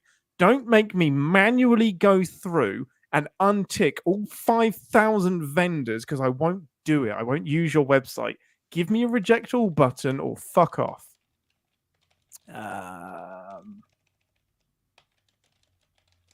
Specifically. Okay. Episode 3 is called Jinal. Jinal. That gives me nothing. Jinal. What do you mean? That's perfectly logical. No idea. Do you know what that word means? No, absolutely not. It could be a person. It could be a sex act. It could be... That's just it. Those are the only two options. Those are the only two options. That's it. You've covered everything. Yeah. It could be a place. It could be a ritual. It could be... I think it's a person because... Jinal? Jinal, yeah. Because Trill is where the Trill people are, and the Trill are Dax, Jadzia Dax. So they're the people that have like the symbionts that are living inside of them. So Oh yeah, okay. I think Janal, because we kind of have this like Jadzia Dax, Ezri Dax, Janal, there's Curzon. Janal feels like a Trill-ish name. And if this ends up being Janal Dax, I will lose my shit. That would be incredible. If Dax is still alive, that would be insane. I would love that so much. So that's my wild off the rails prediction, is that we're going to meet Janal Dax.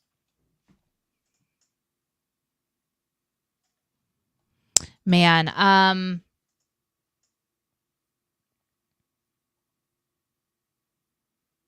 have a lot of predictions about like where relationships are going to be heading. Not interested. I'm trying to figure out which, if I was going to do a prediction for a relationship, where that would kind of go. But it seems like that's an easy one. I think we're going to have a because funeral instead of a wedding. Because Cebu's going to die. Yeah. Saru. Yeah. I mean, yeah, I don't even want to touch Book and Michael predicting what's going to happen with that relationship. I think they're going to stay actually separated this time. I think they'll stay apart and find love for each other that is healthier than them being quote unquote together, is what I would predict. Yeah, but then you've got like Red Curly Tilly, yeah. Who's probably going to get that date. Mm-hmm. But I don't know if this is more like season arc or they're going to be episode related. So I'm trying to kind of like access that part of my brain that will get more specific. Are we going to have the expected captain puts the first officer in his place moment right out of the gate? Yeah, consistently. I hope so. Because obviously these two go about things differently, but she wants that. As you should for a number one. I'm going to predict that Fred is going to come back in this episode. The only relationship that we're interested in. That's the only thing I want to have happen. My overall prediction for where the season is going is I think it's going to follow the trope of this technology that created everything, I think was originally intended to wipe the slate clean. And I think it accidentally created life. And the progenitors were claiming after the fact that this was always their intent. I think they're trying to find the meaning of life and existence. And they find nothing. And it's going to be really jarring that meaning of life is actually a bomb. This seems like what happened with Picard a bit too, doesn't it? This like idea that yeah, the end of the world android apocalypse thing. Mm-hmm. Yeah. I feel like you're probably right. The weapon isn't going to be what it's supposed to be, but we're not going to find that out in season 2 or episode 3. No, yeah. That's my overall season 5 conclusion. Yeah, let's get to that point when everyone has to turn to each other and say, that's right. The mission is family. The mission is love. Family. The movies. Yeah. There is no one that made us. We can go back to our depressing existence. Yeah. And whatever faith we want to have to make our lives a little bit easier every day. Yeah. Let's get a drink. Don't put your fucking finger in it. And then let's go on a date. I think they may undo some of the work from the chase, and it's not going to be that we're all connected. It's going to be something different. Although maybe they want to keep that connection thing. Maybe because Star Trek is all about like community and we're all the same. Maybe they're going to double down on it, and maybe the thing is that we're all from the same people. Is anybody on this ship like spory? I mean, at this point, Paul Stamets is pretty spory because he had to plug himself into the spore drive to navigate properly. Okay. What if life was created by spores? And that gives Paul a reason to continue his legacy. And so he walks into this area to become the spore god that can continue whatever needs to be continued, maybe fulfilling some sort of timey-wimey wackiness. yeah, there's got to be a full circle moment that happens. Yeah. Well, that's that. Thanks, guys, for joining us for today's episode of Captain's Pod. We're going to be doing episode 3 next Yes. week. You can join us live on Friday at 12:30 Central on Twitch. That's twitch.tv/CinemaSins Live. If you would like to join the chat, that helps to decide what we do because we are puppets. That's exactly how the show. Everything that you've heard today was actually decided by other people. We're just the Fred puppets. Mm-hmm. Yeah. So join us next week if you're able to. Otherwise, watch it pop into your feed. Yes. And thank you guys so much for listening and recommending us to your friends and other people who like Star Trek and who might be watching Discovery. Yes. I hope you enjoyed that bumper double episode. We'll be back to just doing one episode for the rest of the season unless they do something weird. So yes, join us next week for episode 3 of season 5 of Discovery Journal. And until next week, I'm Captain Ian. It's Let's Fly from me. Oh, yeah. Mm-hmm. And it's, Kiss my caffeinated ass. do you want the pebbles or the mountain from me? Live long and Podspa.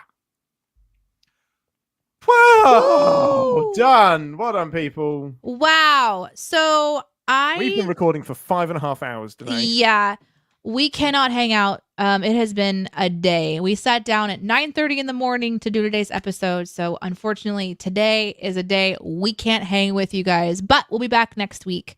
Yeah, we will. So it's going to be a short one for us, but we'll see you guys next time. We love you guys. Bye! You're the best.